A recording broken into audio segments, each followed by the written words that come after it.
Duplo Expresso. Eu ia só fazer um anúncio aqui sobre como o jogo dentro do PT parece ser pesadíssimo pela sucessão interna e como, de fato, parece, se a tese a hipótese que eu acabei de traçar no Twitter estiver correta. Vou colocar aqui na tela para o pessoal ver uma matéria que acabou de ser publicada na Veja uma hora atrás, que tem tudo a ver. Política não tem coincidência. A decisão da presidência do PT se dá em apenas um mês, em novembro. E a Veja traz uma matéria ressuscitando o caso Celso Daniel. Olha só, com uma matéria que você vê aqui que foi preparada com zelo, se é que a gente pode falar, e matéria também entre aspas, mas com um relato do Marcos Valério, olha só, exclusivo, publicado agora, dizendo, exclusivo, Marcos Valério cita Lula como um dos mandantes da morte de Celso Daniel. Não se atenha a esse horário aqui de publicação, que é o horário da Califórnia. Foi publicado a coisa de 1 hora. E aí expressionautas me marcaram e eu vi aqui. Então, olha só, tá aqui o lead, ó, em depoimento inédito, o operador conta que ex-presidente deu aval para pagar a chantagista que iria apontá-lo como envolvido no assassinato do prefeito. Então, mais uma vez, tentam vincular o Lula, essa história antiquíssima, né? Sempre ameaçam com isso, ao assassinato do ex-prefeito Celso Daniel. Esse depoimento do Marcos Valério não foi feito nessa semana. Ele foi feito há anos, se bobear, né? Ele está nessa negociação aí com a Justiça lá de Minas Gerais há muitos anos, né? Então, isso aí, por que sai nesta semana essa matéria na revista Veja? Não tem coincidência, como eu falei, é em apenas um mês a disputa interna no PT. Isso aqui é para influenciar dentro dessa disputa, né? E aqui quem que eles miram? Lula, o patrono, o pai da ala popular e sindical. A gente aqui vem há muito tempo falando como o PT jurídico tenta consolidar nesse momento o seu controle da legenda, até com, né, prêmio em Mega Sena teve, né, histórias aí esquisitas do Arco da Velha e o que nós publicamos, nós do Duplo Expresso na segunda-feira? O compromate do PT. Isso aqui parece ser uma resposta à matéria que nós publicamos na segunda-feira do compromate. Aí você fala, eles não teriam tempo para preparar isso. Teriam, porque a gente falou que ia publicar desde setembro. Desde setembro, a gente está falando aqui, desde o dia 11 de setembro, foi quando eu anunciei que nós publicaríamos essa matéria compromate, sexo, crime, dinheiro, chantagem, o explosivo submundo da disputa pelo PT. Na matéria que o Duplo Expresso publica, a gente mostra que quem no partido está associado ao submundo do Estado, né, próximo do crime organizado, para enquadrar pessoas dentro do partido, é o PT jurídico, é a ala direita.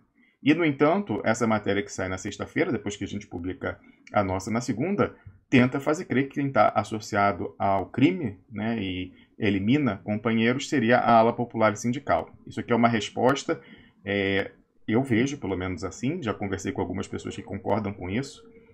Isso aqui era uma arma de dissuasão, digamos assim, estava guardada, né? Você vê como de fato aquela metáfora que eu costumo usar da paz armada, ela é adequada para a gente tratar isso. Então, essa questão do Celso Daniel sempre fica pendente, né, para uso contra quadros no PT, e dessa vez eles tentam pendurar esse assassinato do ex-prefeito no Lula, quando é uma coisa ridícula, porque todo mundo sabe que o Celso Daniel seria o primeiro-ministro do Lula.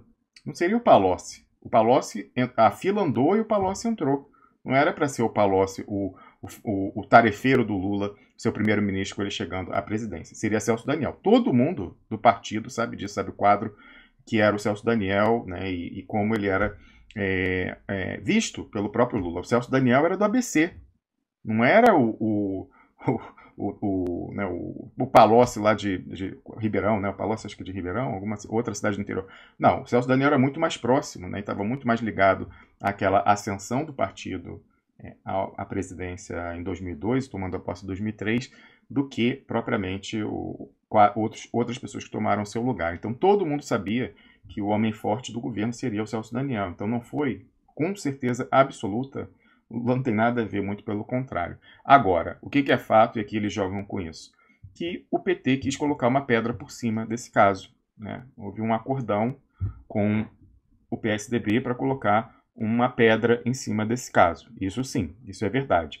Agora, isso aqui é ridículo. Isso é ressuscitado nesse momento há um mês da eleição para o presidente do PT não é coincidência. Isso eu afirmo, isso não é coincidência. Isso aí está guardado há muito tempo e aí é uma hipótese que esse cronograma de publicação, agora na sexta, é uma resposta à nossa publicação, poderia ser uma resposta à publicação pelo Duplo Expresso na segunda-feira do Compromate. A gente mostra a associação do PT jurídico ao submundo do Estado, próximo ao crime organizado, e aí eles vêm tentando dizer, né, se a hipótese estiver correta, que quem está associado ao submundo do Estado e ao crime seria a ala popular e sindical em São Bernardo, quando a gente tratou da questão em São Bernardo, não, no ABC, perdão, ali é Santo André, mas enfim, no ABC, e o que a gente tratou na segunda-feira no artigo foi também no ABC, sendo que nós já tínhamos relatado aqui esse caso do Compromate desde 11 de setembro. Então eles tiveram aí um mês e meio para preparar essa matéria, se a nossa hipótese estiver correta. O jogo é muito pesado, mesmo que não tenha nada a ver com a publicação do Duplo Expresso. Isso aqui é para influenciar, isso eu afirmo tranquilamente, isso aqui é para influenciar na disputa interna do PT e enquadrar a ala popular e sindical. Nominalmente, eles citam Lula, várias pessoas próximas ao Lula, como Gilberto Carvalho, etc, etc. Então, eu já fui ao Twitter, né, e já que o pessoal estava me marcando, coloquei o seguinte aqui como comentário, olha, não é coincidência essa matéria da Veja sair depois do Duplo Expresso publicar, na segunda-feira, o compromate que o PT jurídico fez para chantagear... Perdão, vou uma água aqui. Perdão. O compromate que o PT jurídico fez para chantagear um quadro da ala popular e sindical lulista no contexto da sucessão interna no PT. O novo presidente ou a nova presidenta sai eleito em 4 semanas. Não necessariamente nova, né, já que a candidata favorita é a Gleisi Hoffmann, a candidata do Lula. Você acha que é coincidência essa matéria sair hoje? Eu não acho. Eu tenho quase certeza que coincidência não é. Desde setembro, quando a gente começou a falar do Compromate, traçamos paralelos entre o caso atual, o do Compromate, e o assassinato do Celso Daniel, havendo em ambos os casos associação entre o submundo do Estado, próximo ao crime organizado, e traíras dentro do PT, mirando um companheiro de partido. E aqui eu coloquei o link para o Compromate, para quem não viu ainda. Na verdade eu coloquei o link errado. Eu vou refazer a publicação, coloquei o link do programa de hoje. Depois eu corrijo. E falei o seguinte, essa publicação extemporânea, em política não há coincidências, parece resposta do PT jurídico à exposição do Compromate pelo Duplo Expresso, tentando mais uma vez enquadrar a ala popular e sindical. Mais uma chantagem. Para que essa ala, a popular e sindical, morra quieta. Sendo o caso, jogam pesado, muito pesado, e mentem. Conhecemos o caso Celso Daniel também. Mas uma coisa bem rápida.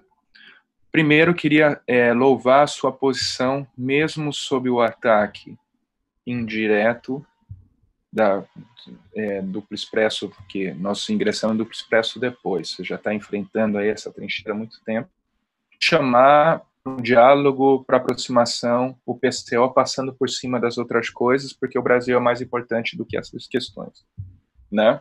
E, ao mesmo tempo, também pedindo uma posição daquilo que eu disse que é a formalidade, né? Uma certa etiqueta na política, que também ficar atacando o outro toda hora não adianta.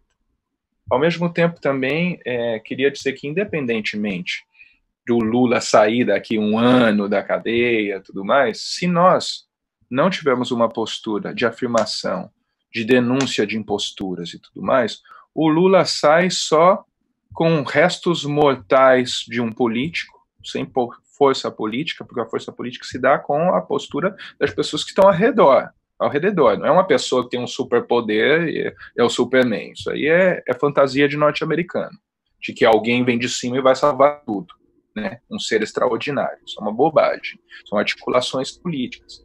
E, ao mesmo tempo, também, acho interessante essa postura de considerar que, como nós somos um campo popular, pensando na unidade, de que também a gente tem uma preocupação muito grande, inclusive com a militância petista. Então, acho que, assim, que é importante reconsiderar o seguinte, gente, nós estamos alertando que irá ocorrer um ataque estrutural à figura de Lula e a figuras dentro do PT. E esses ataques vão ser conformados desde dentro, como você mesmo apontou nesse caso do Compromate, né, de articulação de gente que está vinculada a elites de fora, inclusive internacionais, por um lado, mas pode atingir também as pessoas do partido. Então, assim, deixar claro, eu acho que o Duplo Expresso é uma arma de luta à disposição dessa militância também, desse campo. Se esse campo estiver disposto a agir de uma forma articulada pelo campo popular, fazendo uma denúncia direta à Lava Jato e às imposturas institucionais internas do Estado brasileiro e compor uma ação política do popular e de esquerda de fato, nós estamos à disposição da luta. No entanto, essa é a nossa condição, não uma condição de que moral, de que está errado ou certo. Não, é a condição que a gente acha que é a única possível para vencer. E que o que eles estão apresentando é um blefe. E se eles o defendem ainda e seguem defendendo, a gente começa a colocar em dúvida por que tanta insistência de não, pelo menos, debater conosco essa outra possibilidade. Então, eu termino por aqui. Eu acho que isso é importante deixar claro que existe uma leitura política por trás da postura do Expresso. Eu queria saudar mais uma vez a atuação, que eu sei dos esforços, como é complicado internamente tudo isso. E aí eu fico à disposição de vocês aí. Tomara que o João não judie demais de mim. Muito bem. Mas eu fico à disposição. Eu vou chamar aí primeiro, Luiz, o Cláudio Pacheco, porque ele tem um horário, agora mudou o cronograma lá dele de trabalho, então já mandei para ele aqui o link. Aí como você prefere, eu volto depois, eu fico na sala? Pode ficar então. E aí a gente espera o Cláudio Pacheco e na sequência a gente chama o João de Ataíde. Mas, meu amigo, minha amiga expressional, como você vê, o jogo é muito pesado, a gente não tinha dúvida disso. Algumas coisas, aliás, várias coisas que a gente conhece, a gente não teve oportunidade de falar ainda porque não convinha a luta sequer no critério cronológico. Mas, assim, a coisa é muito pesada. Quando você vê a presidência do PT e ter história de Mega Sena, 120 milhões, você fala... Aliás, quando eu estava conversando com algumas pessoas, observadores da política, estavam assim, céticos quando eu conversei com eles sobre a questão da Mega Sena primeiro, falando assim, mas não é possível, até isso daí. Aí depois eu mandava as informações sobre o passado aí da Mega Sena, né, os 30 indivíduos que ganharam 1.800 vezes, que iam ser investigados pelo COAF, mas não deu em nada a investigação, né, o deputado lá da mesa diretora da Câmara, soube-se em 2016 que ele ganhou 12 vezes em 2 semanas nas loterias da Caixa, aquele dinheiro do Jadel Vieira Lima, lá novinho, no apartamento dele, ele que foi diretor de lotéricas da Caixa Econômica, aquela coincidência notada pelo Rubem Gonzalez entre votações importantíssimas, como foi a admissão do impeachment na Câmara, e sair prêmios multimilionários, centenas de milhões de reais na Mega Sena. Então a gente já tinha uma desconfiança muito anterior a essa questão do pessoal lá do grupo, do Paulo Pimenta, ganhar na Mega Sena. A gente tinha falado isso aqui no programa, e alguém resgatou, eu acho que em maio, junho, o Rubem Gonzalez apresentou aqui em primeira mão essa tese dele, né, que ele já vinha tratando há muito tempo nos bastidores, porque ele estava tentando anotar mais coincidências entre votações importantes no Congresso, em que você precisa comprar votos de deputado no varejo, né, até de senador vai saber, e a saída desses prêmios, né, quando ninguém ganha, o pessoal faz um jogo a posteriori lá e tira. Né, aconteceu exatamente isso. A primeira notícia que saiu na internet era de que ninguém tinha vencido, e aí na sequência sai o anúncio de que não, tinha uma aposta feita pela própria lotérica de Brasília, né, de uma pessoa de nome Youssef, não é o mesmo, mas enfim, né, é Brimo, né, quando eles falam primo, não consegue falar o P, a comunidade árabe, não é o mesmo, mas é Brimo, né, e aí conseguem tirar, e falou que tinha ficado no sistema, que ela entrou um pouco depois, e aí por isso sai esse prêmio lá de, eu acho que eram mais de 200 milhões, ou coisa próxima disso, pouco antes da votação da admissão do impeachment na Câmara. E aí, quando vem essa do Paulo Pimenta, lembrando que a gente já tinha muita desconfiança com relação aos meios financeiros do seu projeto político, baseados até no relato do seu primo, né, o seu próprio primo Maico Pimenta, que falou que ele, né, conseguia grana lá com exportação fantasma de arroz para o Uruguai, conhecido paraíso fiscal, que havia proximidade de um lobista de Brasília, até hoje não nomeado, que esquentava reais na rede de postos de gasolina da família. A gente falou, bom, uma pessoa que é tão complicada, é coincidência demais, há poucas semanas da eleição para a presidência do PT, ganhar 120 milhões. Aí esse observador da política falou o seguinte para mim, pô, mas 120 milhões não é dinheiro demais para isso, né? São 800 delegados lá, cujo voto teria que ser comprado. Vale tudo isso? Eu falei, eu não sei estimar. Quanto vale para o golpe ter a presidência do PT, do maior partido de oposição, aquele que consegue fazer, controlar em boa medida a reação ao projeto que está se delineando, para o bem e para o mal, né? A gente viu muitas vezes para o mal, quando o PT serve como um instrumento de pacificação, de aceitação, como foi, por exemplo, a entrega do Lula em São Bernardo. Quantas pessoas queriam resistir? O próprio Lula queria resistir. A gente anunciou aqui, fontes conversando com a gente ouvindo a voz do Lula de fundo, né? Os sindicalistas querendo resistir, e chegando lá o pessoal do PT jurídico, não, isso aí vai ter banho de sangue, já está tudo combinado no STF, você entra no sábado, sai na quarta, e se não fizer isso, aí vai ser decretada prisão preventiva, e aí não pode ter habeas corpus por 90 dias. Tem tudo esse depoimento, né? Essa ideia que foi passada, você ouve depois na boca de pessoas que não têm formação jurídica, ou se tem sua área de especialidade não é o processo penal, falando essa história dos 90 dias e que ia sair habeas corpus na quarta-feira. Você ouve na boca da Gleisi Hoffmann, que, mais uma vez, ela não falou de sacanagem, não. Ela foi tão enganada quanto o Lula, tão induzida a erro, apesar de ser formada em direito. Gleisi Hoffmann, João Pedro Stedley, depois o próprio Lula falando isso no discurso que ele faz em cima do palanque, ele faz referência a isso, e na conversa que ele teve internamente dentro do sindicato com o Frei Beto, e depois ele fala para Monja Cohen, já falou até para o Pepe Escobar também recentemente, que ele foi para lá na crença de que ia ficar apenas uma semana, né? Então, esse pessoal pode ser usado como pacificação, né, se eles conseguirem. Então, quanto vale para o golpe controlar o PT e usá-lo como instrumento de pacificação diante do que está acontecendo? Diferentemente do que está fazendo, por exemplo, o Partido Comunista do Chile e a Frente Ampla, que estão apoiando as manifestações lá, né? Quanto vale isso, vendo o tamanho do Brasil? 120 milhões de reais é muito ou é pouco? Eu não sei estimar, né?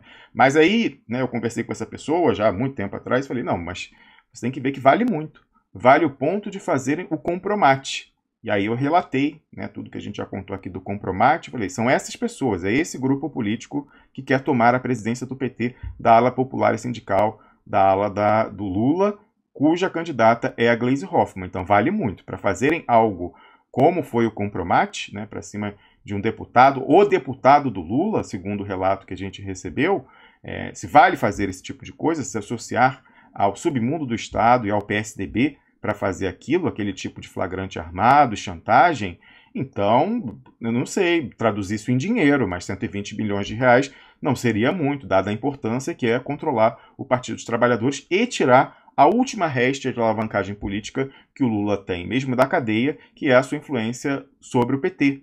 Não é? Ele vai derrotá-lo é importante. Eu pelo menos vi assim. Sabemos já se o resultado está dado ou não? Não sabemos, porque eu sei que não dá para ser confiante, aí como eu relatei que o senador Roberto Requião teria confidenciado, né, ele que é muito próximo, aliado próximo da Gleisi Hoffmann, que a Gleisi ia ganhar com mais de 70% dos votos. A eleição é indireta, são 800 votos, 800 delegados para votar lá no fim de novembro. Está certo disso? Aliás, o senador Roberto Requião tinha certeza que ia sair eleito senador no ano passado com mais de 60%. Todas as pesquisas diziam isso. No entanto, quando abriu a urna aquela inauditável, eletrônica, ele terminou com 15%. Né? Esse processo aí também de delegados votando, o voto é aberto, é secreto, não sei. Eu não sei como é que é, até especulei aqui sobre isso, perguntei ao Beto Almeida, ele também não tinha certeza, mas achava que o voto era secreto porque, na primeira instância, né, no voto da base que elege os delegados, o voto era secreto, feito numa urna, ali numa cabine fechada. Agora, o voto dos delegados eu não sei se é aberto ou fechado. O que é certo, mais uma vez, é que essa publicação da Veja visa a influenciar a sucessão interna no PT. Algumas pessoas aí expressões falam, não, mas tem a ver também com o julgamento do STF. Não vejo, não tem porquê. Ali está totalmente dominado. Por que queimar o filme do Lula influenciaria isso? Nenhum mérito ou defeito do Lula entra em questão naquela decisão.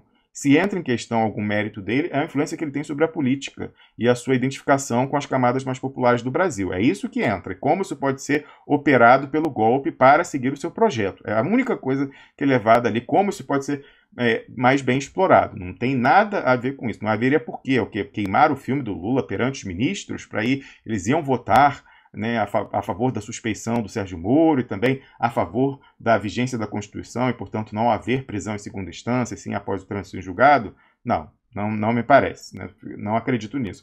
Eu acredito, isso sim, né, dada a linha da cronologia, que isso visa a influenciar na sucessão interna do Partido dos Trabalhadores. Olha só, o Cláudio Pacheco me falou assim que não está conseguindo entrar, mas é esse link aí sim, o Cláudio, que eu mandei. Vou mandar de novo aqui, mas é esse link. Não está conseguindo entrar. Mas continuando aqui o comentário, enquanto ficamos aguardando a chegada do Cláudio Pacheco, é muito preocupante você da base do PT, o jogo é muito pesado. E olha que quando eu conversava aí tempos atrás sobre as articulações do Plano B com dirigente do PT, né, membro da direção da Executiva Nacional, falava, olha, o jogo do PT jurídico é muito pesado. Né? E a gente vê quão pesado é quando conhecidos quadros do PT jurídico, que tem esquema com a Veja, né, conhecidos quadros, sabe quem é, né? Tem mais de um, inclusive, que tem laços antigos com a Veja, tem um aí até que tem programa, programa semanal, eu acho, no 171, tem laços estreitos com a revista Veja, né? Então, eles conseguem publicar isso mirando, certamente, a ala popular e sindical do partido, tentando deixar eles na retaguarda e falando, né, uma ameaça não muito velada, de que eles deixem rolar lá a cooptação dos delegados para que eles possam assumir o controle da legenda. É assim que eu leio, eu tenho certeza mesmo, que isso é para influenciar a disputa interna no PT. Agora, se é uma resposta ao compromisso da segunda-feira, eu acho que é uma hipótese muito forte, muito provável. Então, eu já corrigi lá a publicação que eu tinha feito errada com o link do programa de hoje, mostrar aqui mais uma vez, e peço para você compartilhar, para que a gente saiba. Agora, é problemático isso. Por quê? É problemático. O Lula tem alguma coisa a ver com a morte de Celso Daniel? Não tem nada. Isso estou falando que a gente tem conhecimento das circunstâncias em que aconteceu. A gente não tratou disso, é uma das coisas que a gente tem guardada aqui na casa-mata do Duplo Expresso. Mas não tem nada a ver. Agora, eles colocarem isso é uma chantagem, por quê? O que é fato é que o Lula falou, vamos botar, entre outras pessoas do PT, falaram, por uma razão de Estado, né, estamos na presidência da República agora, vamos colocar uma pedra em cima disso. Então estão usando não sei até em que medida a influência do Lula poderia ser exercida, já que isso era investigado pela Polícia Civil de São Paulo, pelo Ministério Público Estadual de São Paulo. A quem que é ligado o Ministério Público Estadual de São Paulo? A Justiça de São Paulo. Que influência o Lula poderia ter? Agora que, uma vez na presidência, ele queria que esse caso fosse esquecido, isso é certo. Mas dizer que ele teve alguma coisa a ver? Não tem nada a ver. Ele queria paz, assim, mesmo tipo de paz que o Lula queria com relação ao caso do Banestado, que nós consideramos que foi um erro estratégico. Ali, ele indo para cima do Banestado, ia sacrificar algum prefeito ou ex-prefeito do PT do interior de São Paulo? Beleza. Mas ia acabar com o PSDB. Acabar com a PSDB, ia ficar com o PIB na mão dele. Né? Todo mundo ali, sistema financeiro, todo mundo na mão do governo do Partido dos Trabalhadores, ficaria na mão do PT, enfim, mas o PT foi um dos operadores do enterro do caso do Banestado. Da mesma forma, havia, sim, um desejo político de que fosse colocada uma pedra em cima do caso Celso Daniel. Então, mais uma vez, não é coincidência, isso tem a ver, embora, eu repita, o Lula não tenha nada a ver com essa questão do que ocorreu com o Celso Daniel. Como eu falei, ele ia ser o homem forte do governo Lula. Todo mundo sabia disso no partido. Várias pessoas vão dar esse testemunho se você perguntar. E foi justamente como ele saiu que a fila andou e entrou o Antônio Palocci, né, no lugar como homem forte do governo. Né? Então, eu peço que você aí divulgue essa publicação no Twitter, que a gente precisa desarmar e mostrar o nível do jogo, até para que membros da ala popular e sindical entendam como esse pessoal está investido na aquisição do controle da sigla. Para boa coisa não é.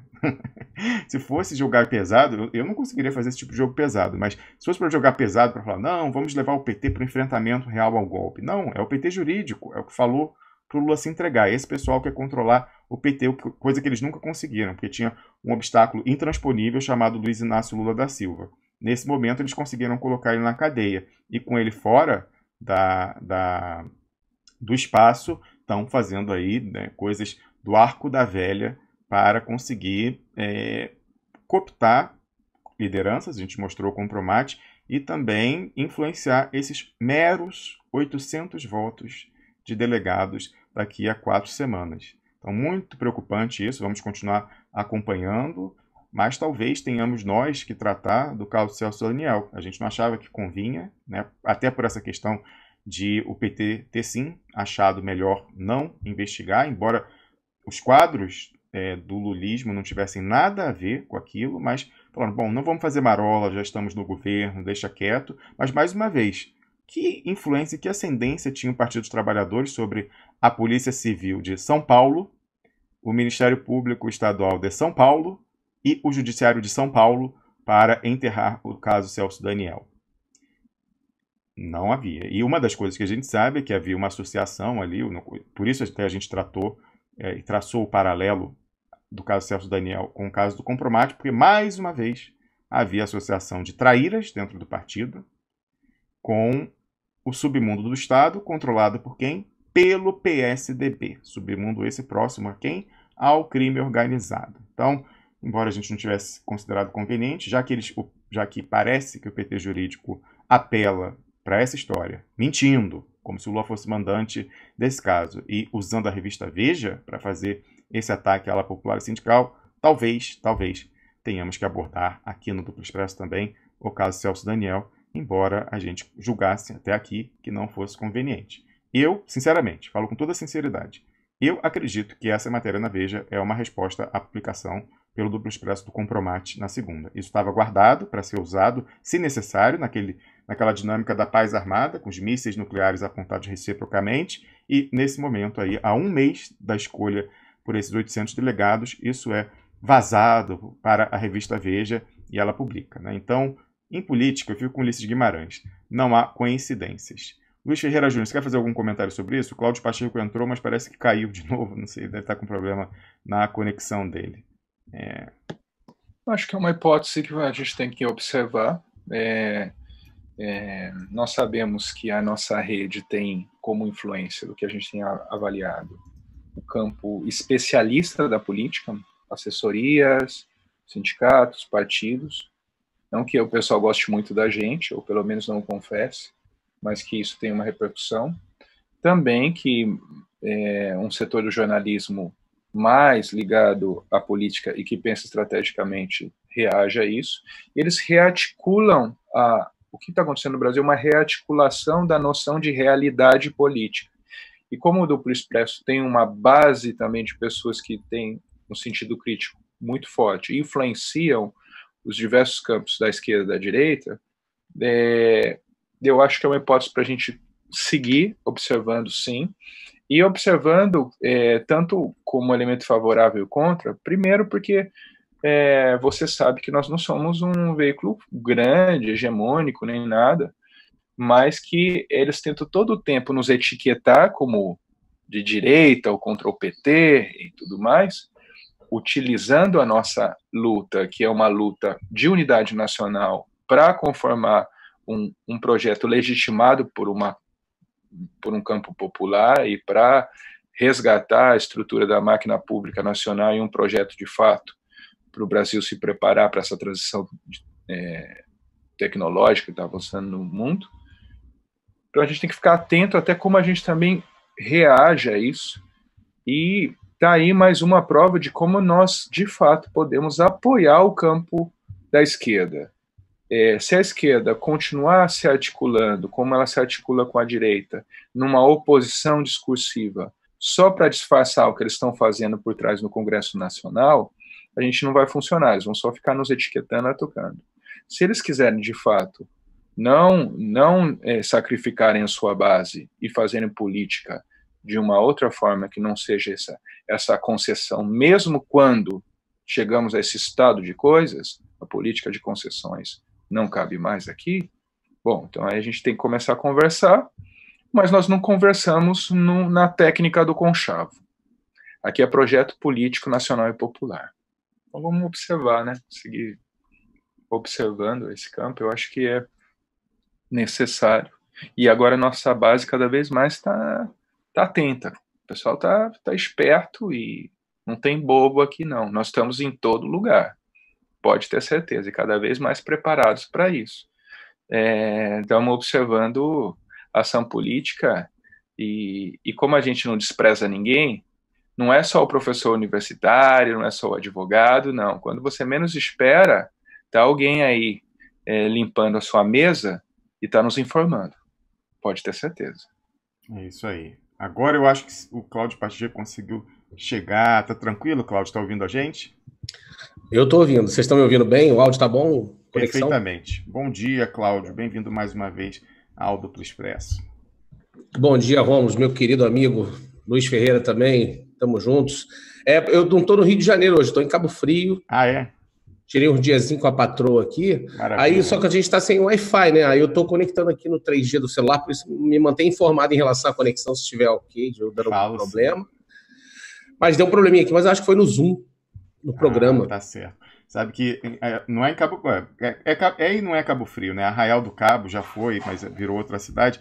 Mas tem uma figueira numa ilha, eu fui uma vez lá de barco passear, que tem mais de 500 anos. A árvore estava lá antes do Pedro Álvares Cabral chegar e continua firme e forte, né? Incrível aí. E praias belíssimas, água, aquele azul do Caribe, né? Pessoal que gosta de fazer mergulho também, é muito bom, etc. Recomendação aí turística feita a gente. Por muito tempo minha família teve uma casa de praia na região dos lagos, então tem até algum laço afetivo aí com o local em que você se encontra. Cláudio Pacheco, como é que você está vendo a semana aí? O que você achou que é mais importante a destacar? Você que é um analista político popular, como você gosta de dizer. Então, Rômulo, eu acho assim, o negócio está quente, né? Não tem como a gente deixar passar despercebido o que está acontecendo no Chile, né? Aqui na nossa vizinhança, o negócio está feio, mas em relação aqui ao Brasil, eu, assim, como um bom expressionauta, mantenho o foco aí no como é que é o PL 2418, né? Não sou bom para decorar número, não. Inclusive... Que aí o Rubão ainda deu um apelido de BBB do mal. Inclusive ia falar isso. O Rubem Gonzalez fez um programa especial sobre essa questão, né, Cláudio? Exatamente. Então, mantendo o foco aí, porque eu até coloquei... Estava conversando ontem com um rapaz lá dentro do grupo, Rômulo, tanto no grupo do Duplo Expresso quanto no nosso lá do grupo do Rubem Gonzalez, e eu falei isso, eu dei minha opinião, né? Eu falei assim, olha, eu acho que nesse momento a gente tem que tentar unir todos os eleitores de Bolsonaro, de Ciro, de Lula, de Haddad, de todos, porque isso aí afeta todos. É por isso que esses caras conseguem fazer o que conseguem, porque é a bipolaridade do mal, da imbecilidade. Os caras é igual torcida de futebol, eles agem na política como se estivesse torcendo para o seu time, né, para o seu político predileto, e não é. Isso é uma questão que vai envolver todo mundo. E você abordou muito bem, eu estava ouvindo você e o Luiz Ferreira Júnior falando, tanto no programa de ontem como no de hoje, não sei qual dos dois que vocês estavam falando sobre isso, acho que você que pegou esse gancho, Rômulo, em relação até a galera ali da base, das próprias Forças Armadas, podem ser vítima disso. Então, assim, todos nós podemos. Então, acho que é importante conscientizar que isso não é uma luta da esquerda ou da direita, ou do Bolsonaro, do Lula, não. Isso é uma luta do povo brasileiro, para garantir seus direitos e garantias aí individuais, né, que estão na Constituição. E agora, ao arrepio da lei, os caras estão ameaçando tocar o terror. E as pessoas, assim, não têm noção da gravidade que é isso, né? O camarada que está do outro lado, ele fala assim, não, mas eu sou um cidadão de bem, eu vou para o trabalho, vou para a igreja, sou um homem de família, não tenho nada a temer, pode grampear meu celular. Bom, eu também. Portanto que eu falei aqui, olha, pode grampear meu celular, ele está hackeado já, aliás, não sei quanto tempo, e não me incomodo com isso. A questão não é essa, a questão é que se você tem o seu celular hackeado, espelhado, com IP redirecionado, se alguém manda uma mensagem para o Hezbollah, ou para, sei lá, um grupo islâmico desse, dizendo que eu estou querendo comprar arma, convocando soldados terroristas para vir para o Brasil, dizendo que fui eu que mandei essa mensagem, como é que eu vou explicar depois que não fui eu? Então, ou seja, a facilidade que eles têm, na verdade, que o Estado tem, de plantar provas. E mais do que isso, né? De prender, e como você disse num programa anterior aí, e até matar, né? Com a excludente ilicitude, atira primeiro para perguntar depois. Então, acho que o povo tem que dar uma atenção maior nesse PL 2418, em outras leis também, acho que tem a 443, PL, tem um DL também. Eu não guardo os números, não, depois eu tenho que ver isso aí. mas são vários, é um conjunto ali. Então, como você bem frisou, eu acho que a oposição já não vem dando atenção devida a esse caso, então a gente, como cidadão, a gente deve se voltar para isso aí. Eu acho que é esse o momento. Até porque essa coisa que está acontecendo no Chile pode parecer que não tem ligação, mas tem. Porque tem dedo grande de think tanks nessas manifestações chilenas, não tenho dúvida disso.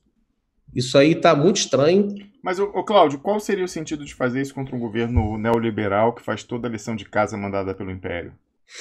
Eu acho que até não sei se foi o Rubem alguém que deu um exemplo parecido, é o chamado boi de piranha. Assim, o Deep State já está perdendo. Olha só, estão perdendo na Argentina, estão perdendo no Equador, na Venezuela é impenetrável. O Brasil eles têm na mão, só que o Chile é aquela coisa assim, já é deles. Então vamos queimar isso aqui logo, que é para tocar o terror, para de repente garantir ainda mais o Brasil, que é o mais importante, porque, ou seja, serve como uma alavanca. Certo. Ou seja, você mesmo frisou essa dobradinha do Humberto Costa que você colocou, lembra? Pois é. Ou seja, esse camarada é o que mais fornece munição para o outro lado. É impressionante. Sempre, né? Incrível isso. Sempre, sempre. Até na época do BBB, lembra aquela menina que ganhou o Big Brother? Falou Lula livre, ele foi o primeiro a compartilhar. Certo. Até o Facebook do Lula compartilhou. Cláudio, deixa eu ver se eu entendi o que você está falando. Então, assim, o Chile, como está dominado, e não teria jeito deles perderem o controle, até porque a classe política, inclusive a esquerda, o Partido Socialista, está tudo no esquema. Então, ali você tem a transmissão do que é o caos e qual que é a resposta das pessoas esperarem para justamente permitir que o Bolsonaro fale, olha, no Brasil não vai acontecer aquilo não, hein? As Forças Armadas estão preparadas. Então, é nesse sentido de usar o Chile como o boi de piranha, a dissuasão, para ter até a justificativa para uma ação já enérgica de início. Quando a primeira pessoa for para a rua no Brasil, a pessoa fala, aqui não vai ser Chile não, já mete bala, alguma coisa nesse sentido que você está falando?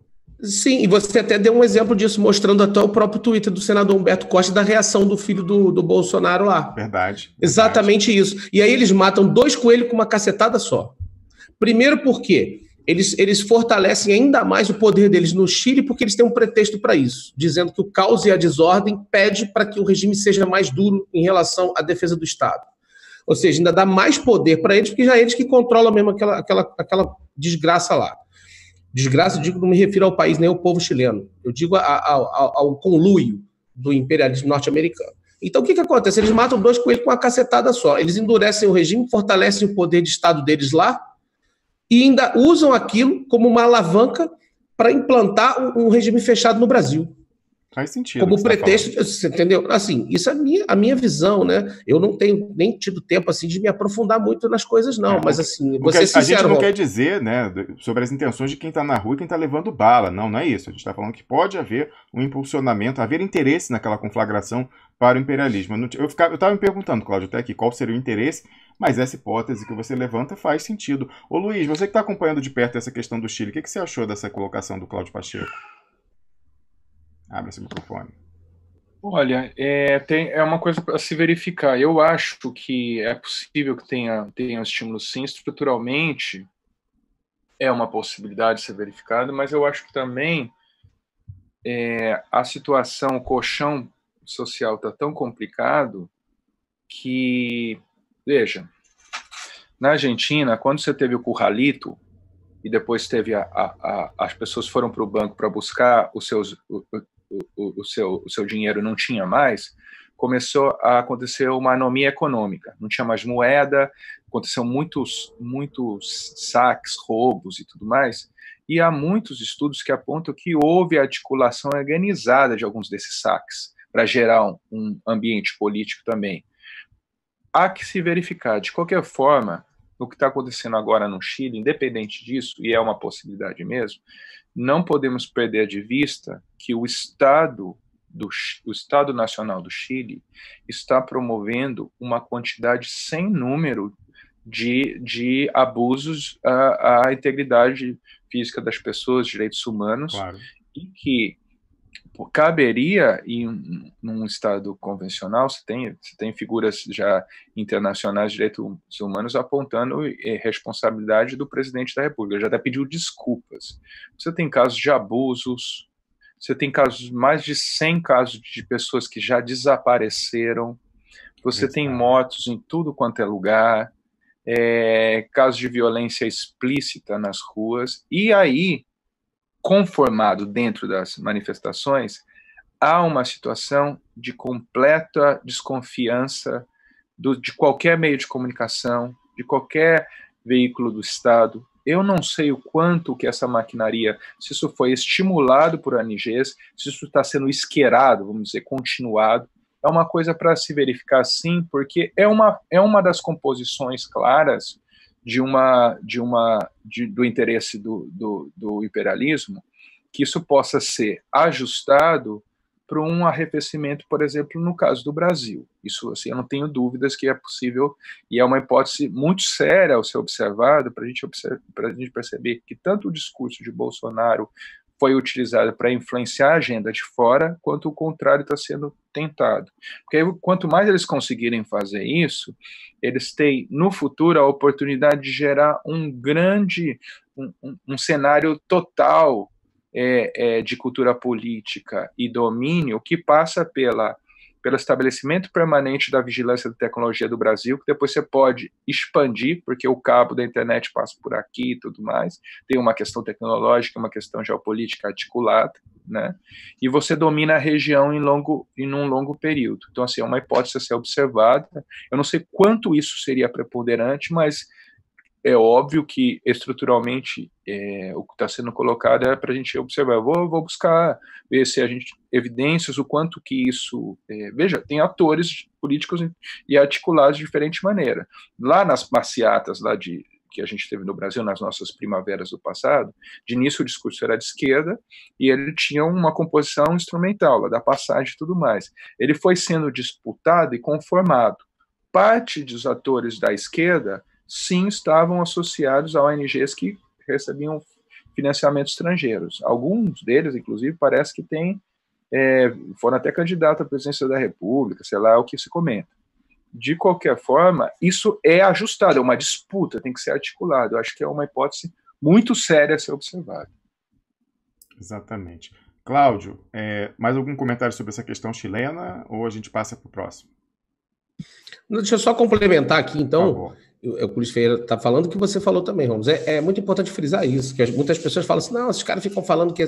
Não, olha só, a gente não pode deslegitimar a ação das pessoas bem intencionadas que vão para as ruas protestar contra esse poder nefasto neoliberal, que vem como uma espécie de câncer, de uma metástase, entendeu? Sugando tudo que é bem público, dinheiro público, acabando com os direitos das pessoas. Então, enfim, a gente não pode deslegitimar a luta dessas pessoas, desses segmentos. O que eu estou colocando é que essa força, eles sabem fazer isso muito bem, e eu tenho, por experiência própria, não só a luta na militância do Facebook, não, militância de campo de guerra. A gente viu 2013, né, Cláudio? Exatamente. Então, assim, ali em 2013, que o Luiz Ferreira está citando aqui, até nos protestos, na época do Temer, etc., na Cinelândia, eu já fiquei atrás de árvore escondido das balas de borracha das bombas de gás, com máscara e tudo ali. Então, assim, você via nitidamente que o movimento era legítimo, começava a sair muita gente do seu trabalho para ir para lá, para a Cinelândia, protestar, todo mundo na boa, na paz, não tinha problema nenhum. De repente, do nada, apareciam aqueles black blocs mascarados, né? E começava a chamar a polícia para porrada, começava a tacar pedra na polícia, quebrar as coisas. Ou seja, você via ali que aquilo ali era um braço do outro lado, agindo como infiltrado dentro do movimento para anular o movimento. Porque o que acontece? Teve um dia lá que tinha várias lideranças da oposição programadas para falar no carro de som na Cinelândia. Tinha Chico Alencar, tinha o Alessandro Molon, tinha um monte de gente, a Dira Fegali. Ou seja, os caras arrumaram uma confusão tão grande no início. Eu lembro que nesse dia, cara, eu tava até com a minha mulher e com o meu enteado lá. E a porrada começou, malandro. Bomba, tiro, não sei o quê. Eu botei eles pra dentro do buraco do metrô, peguei minha máscara de gás e meu capacete e fui embora. E assim, então você via que o negócio começou com um movimento legítimo, de paz, de protesto do povo trabalhador, realmente protestando ali contra o arbítrio, contra os abusos do governo. Só que aí o que acontece? Entra essa galera, você nota que é um tentáculo do outro lado que está infiltrado na gente. Então tem que ter muito cuidado com isso, porque assim, um pequeno grupo que consiga fazer um barulho muito grande, ele consegue dar munição para o inimigo, no caso para o Estado, nessa situação até que o Luiz Ferreira colocou, e ainda por cima dá a eles o direito, entre aspas, de cometer esses abusos. Porque aí eles falam, não, mas nós tivemos que agir com força, porque olha aí o que eles estão fazendo, olha as imagens. Olha o que eles fizeram no metrô, olha o prédio inteiro pegando fogo. Não, mas aí a gente tem que agir com rigor. Então, assim, você acaba dando munição para os caras. Não estou deslegitimando o movimento, nem as pessoas que vão à rua, né, protestar, não é isso. Mas é que a gente tem que ficar atento com o poder que esses caras têm, que não pode ser desprezado. Então é só isso. Muito bem, Cláudio Pacheco. Você já contou pra gente que você militou muito tempo no Partido dos Trabalhadores, a sua família continua, né, sendo simpática ao PT, e você deve ter visto a gente comentando o artigo que a gente publicou sobre o Compromate, né, o jogo do PT jurídico para conseguir que um candidato seu, da ala direita, não está claro ainda se é o Paulo Pimenta ou o Paulo Teixeira, a gente sabe da orientação que foi feita à pessoa que foi objeto de chantagem, que era para mexer o voto dos delegados para o Paulo Pimenta. Agora, eles podem fazer uma substituição de último minuto e tal, pode ser, mas enfim, era isso, essa era a informação que a gente tinha apurando com pessoas próximas. Você ficou surpreso? O que você achou disso? De quão importante, quão baixo esse pessoal do PT jurídico pode jogar para tomar o comando do PT do Lula? Não, Romulo, não fiquei surpreso não, nem um pouco. Aliás, assim, em relação a isso que você falou, né, tem muita gente, não só da minha família, mas amigos, assim, que continuam lá, Lula livre, usando até de perfil a fotinho do Lula, Lula livre. Enfim, eu respeito, assim, a luta de cada um, sei que a maior parte são bem intencionados, são pessoas bem intencionadas, que estão revoltadas e tudo mais. Eu acho que isso acontece hoje graças à desinformação. A minha mulher diz uma frase que eu adoro, que ela fala assim, a ignorância às vezes é uma bênção. E é verdade. E ainda mais em relação nesse campo da política, às vezes quando a gente toma conhecimento de determinadas coisas, a gente tem muita dificuldade de fazer militância. Eu, por exemplo, vou ser bem sincero, eu não tenho mais nenhum desejo de fazer militância política por político ou partido algum. Não tenho mais esse desejo. Porque assim, a desilusão foi tamanha que assim, eu não sei se eu vou conseguir superar esse trauma, pelo menos nessa vida. Mas, porque você, aquilo que a gente estava conversando agora há pouco, você vê que uma coisa tem ligação com a outra. Você doa o seu tempo, seu dinheiro, sua vida. Você arrisca a sua vida. Você vai para uma manifestação dessa, você vê que teve aquela estudante aquela vez que perdeu um olho. Verdade. Quantos aí que não morreram? No Chile, a menina foi estuprada, eu ouvi Luiz Ferreira Júnior falando aí, foi retalhada. Então a gente vai achando que a gente está cumprindo o nosso papel de cidadão, protestar, e aí você está defendendo algo que quando você vai descobrir quem é a cúpula que está no comando do partido que você defende, o que eles estão fazendo e por que eles estão fazendo, você fica enojado e você simplesmente não tem mais o desejo de fazer militância nenhuma. Muito pelo contrário. Então é por isso que muita gente às vezes me critica, fala, cara, mas você parece que só bate na esquerda, parece que você virou de direita. Eu falei assim, não. Eu acho que os inimigos mais perigosos são os que parecem aliados, são os infiltrados. Esses são o meu alvo principal. O inimigo declarado eu já sei quem é. Eu tenho que saber, eu tenho que sanear minha trincheira. Eu tenho que me livrar do cara que me dá uma facada nas costas na hora que eu estou comendo a minha marmita. Esse é que eu tenho que eliminar. Porque assim, o inimigo eu já sei que ele está lá do outro lado, como funciona apontando para mim. Agora, assim, e o cara que está na minha trincheira que diz que é meu amigo? Então, em relação a essa questão do Compromate, assim, não fiquei surpreso pelo que eu já vi, já pude constatar, e pelas minhas próprias convicções em relação a dona Dilma Rousseff, seu José Eduardo Cardoso. Eu vi que vocês comentaram agora há pouco aqui em relação a Dilma. Eu tenho a minha visão em relação a isso, assim, vamos dizer, bem definida, né? E muitos petistas não gostam nem um pouco de ouvir. Então, eu não tenho dúvida nenhuma de que a Dilma Rousseff é uma inimiga do Lula muito mais perigosa e poderosa até do que o Sérgio Moro. Em relação a quem está por trás dela e ao que ela é capaz de fazer, o que ela foi capaz de fazer, não só com o Lula, com o PT, mas com o país inteiro. Que hoje, se nós estamos tendo um governo Bolsonaro, a culpa é dela também, principalmente dela. Que o Erdogan está até hoje governando na Turquia. Então é isso aí. Muito bem, Cláudio. Eu não sei se você estava assistindo quando a gente comentou aqui a volta à baila do caso Celso Daniel, né? A revista Veja publica uma matéria requentando, melhor, não é requentando, né? Vazando um depoimento do Marcos Valério ao Ministério Público do Estado de São Paulo, que é quem ficou responsável por essa investigação, ele tentando negociar uma delação premiada, é uma coisa até inusitada. Por que o Marcos Valério saberia de alguma coisa sobre o caso Celso Daniel? Mas ele fala, mas eu estava perto quando estava o pessoal tentando enterrar, então eu vou falar o que eu sei. Da primeira vez que ele veio com essa história, o pessoal falou que ele prometeu e não entregou. Agora está dizendo que agora sim ele teria falado tudo o que ele sabe. Eu não sei o que ele sabe, ele é de Santo André ou... Marcos Valério não me consta. Mas, enfim, né? Ele estava próximo ao PT antes do PT chegar ao governo, ou o PT pegou o esquema dele quando chegou no governo, que já vinha lá de Minas Gerais, do Mensalão Mineiro, né? Marcos Valério não era próximo do PT quando essa coisa ocorreu. Mas aí, eu ouvi dizer, eu disse que disse e tal. Mas como eu falei aqui a gente tem a informação e sabe que o Lula e as pessoas próximas dele nada tiveram a ver com isso. Pelo contrário, foram alguns traíras dentro do partido associados a um esquema do PSDB, né? E quem investigou e quem enterrou de fato, que operacionalizou o enterro do caso Celso Daniel foi Polícia Civil de São Paulo, Ministério Público Estadual de São Paulo, Judiciário de São Paulo, aquele estado que está há quase 30 anos, né, já quando completar esse mandato, na mão do... 30 não, 28 anos, né? 28 anos, quase 3 décadas, 28 anos na mão do PSDB.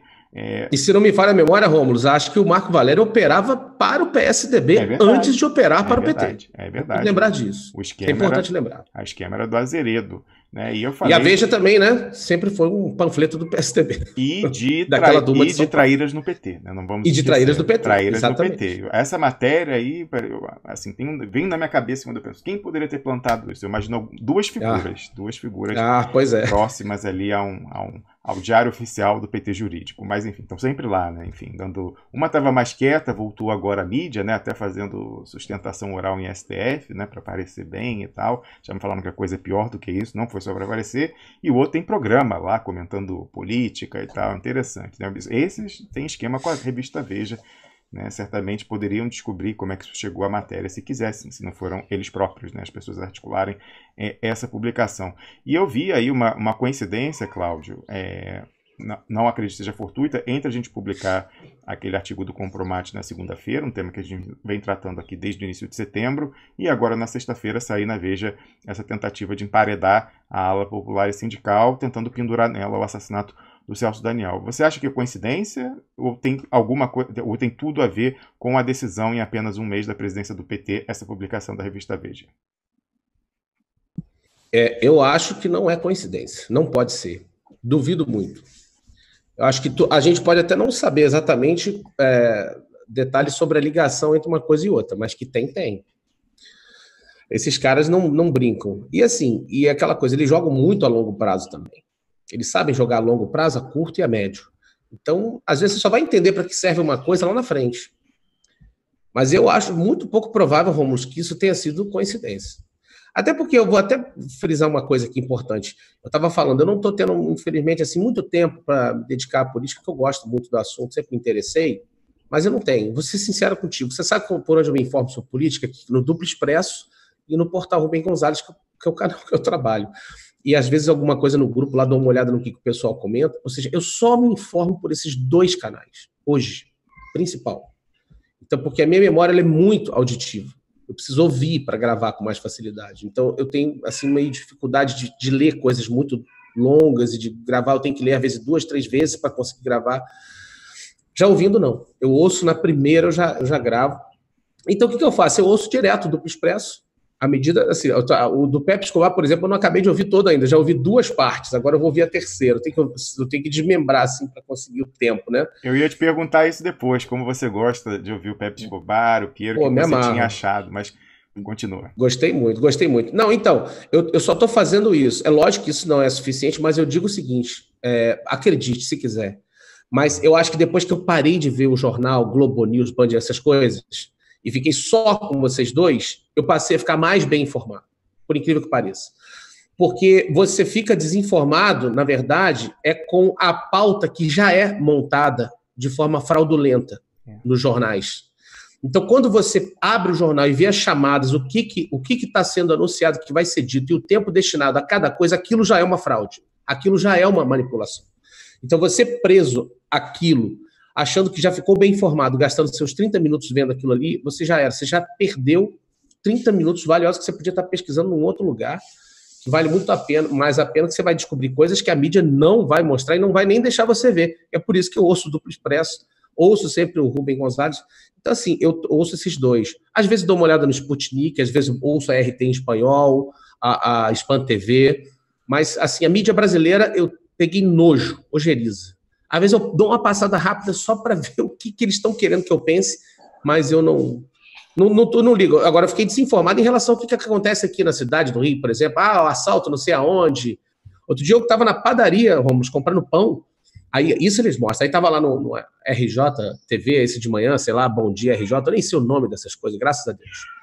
Aí estava lá mostrando um casal de homossexuais, um branco e um negro, que foi destratado por um motorista de Uber, não sei o quê. Aí estava lá a Globo dando aquele destaque para aquilo tal. Ou seja, eu estava na padaria, eu estava vendo aquilo ali. Eu falei, tá, eu já vi o recado.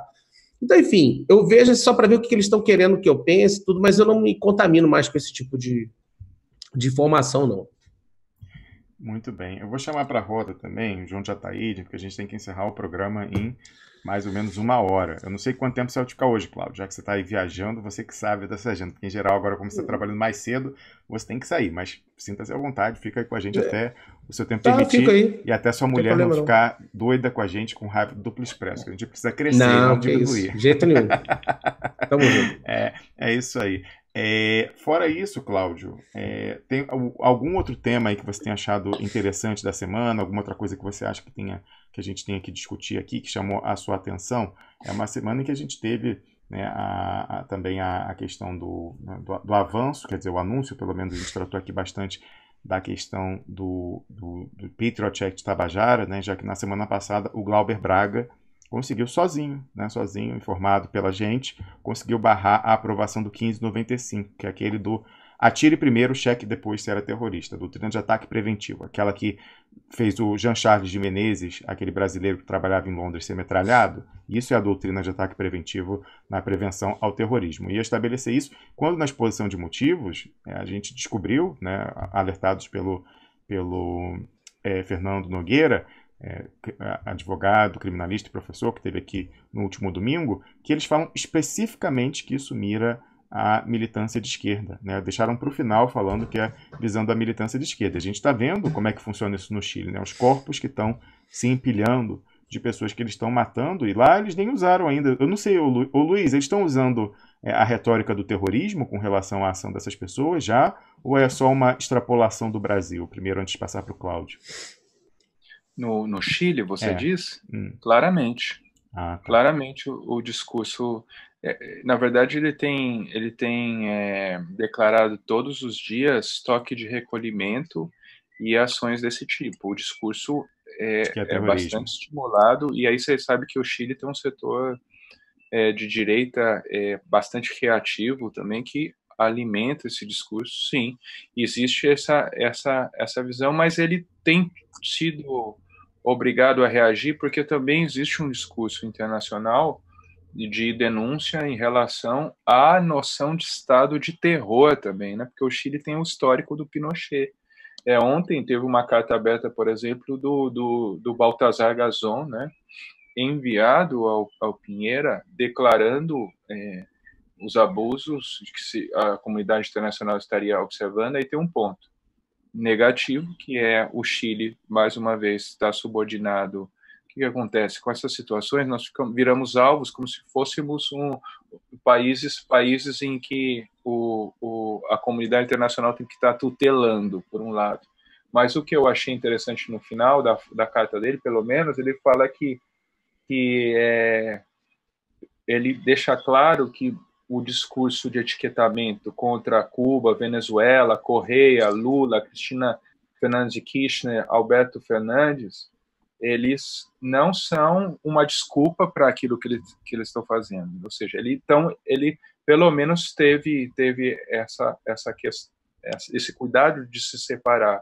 E também a Bachelet, de ontem para hoje, resolveu se manifestar e indicar um grupo de observadores da ONU para observar o que está acontecendo no país dela. Já está ficando estranho, né? A alta comissária para direitos humanos das Nações Unidas, do Chile, ex-presidente, não falar até agora nada, né? Já está ficando bem esquisito a posição da Michelle Bachelet Para dizer o mínimo, né? Para dizer o mínimo. Cláudio, você fechou sua câmera, você está podendo falar agora ou não? Queria perguntar o que você achou aí dessa questão da gente depender apenas de um deputado, o Glauber Braga, para poder combater o Patriot Act, porque todos os outros silenciaram, né? Todos os outros, quando passou pela Comissão de Segurança Pública, ó, o senhor Marcelo Freixo faltou, Áurea Carolina, né, também é do PSOL, o senhor Rui Falcão, ex-presidente do PT, Paulo Teixeira, postulante à presidência do PT, ao menos nominalmente, Nelson Pellegrino, do PT da Bahia, Perpétuo Almeida, do PCdoB, Paulo Ramos, do PDT do nosso Rio de Janeiro e também deputados do PSB. O que você acha disso, Glauber, da gente ter apenas uma pessoa com coragem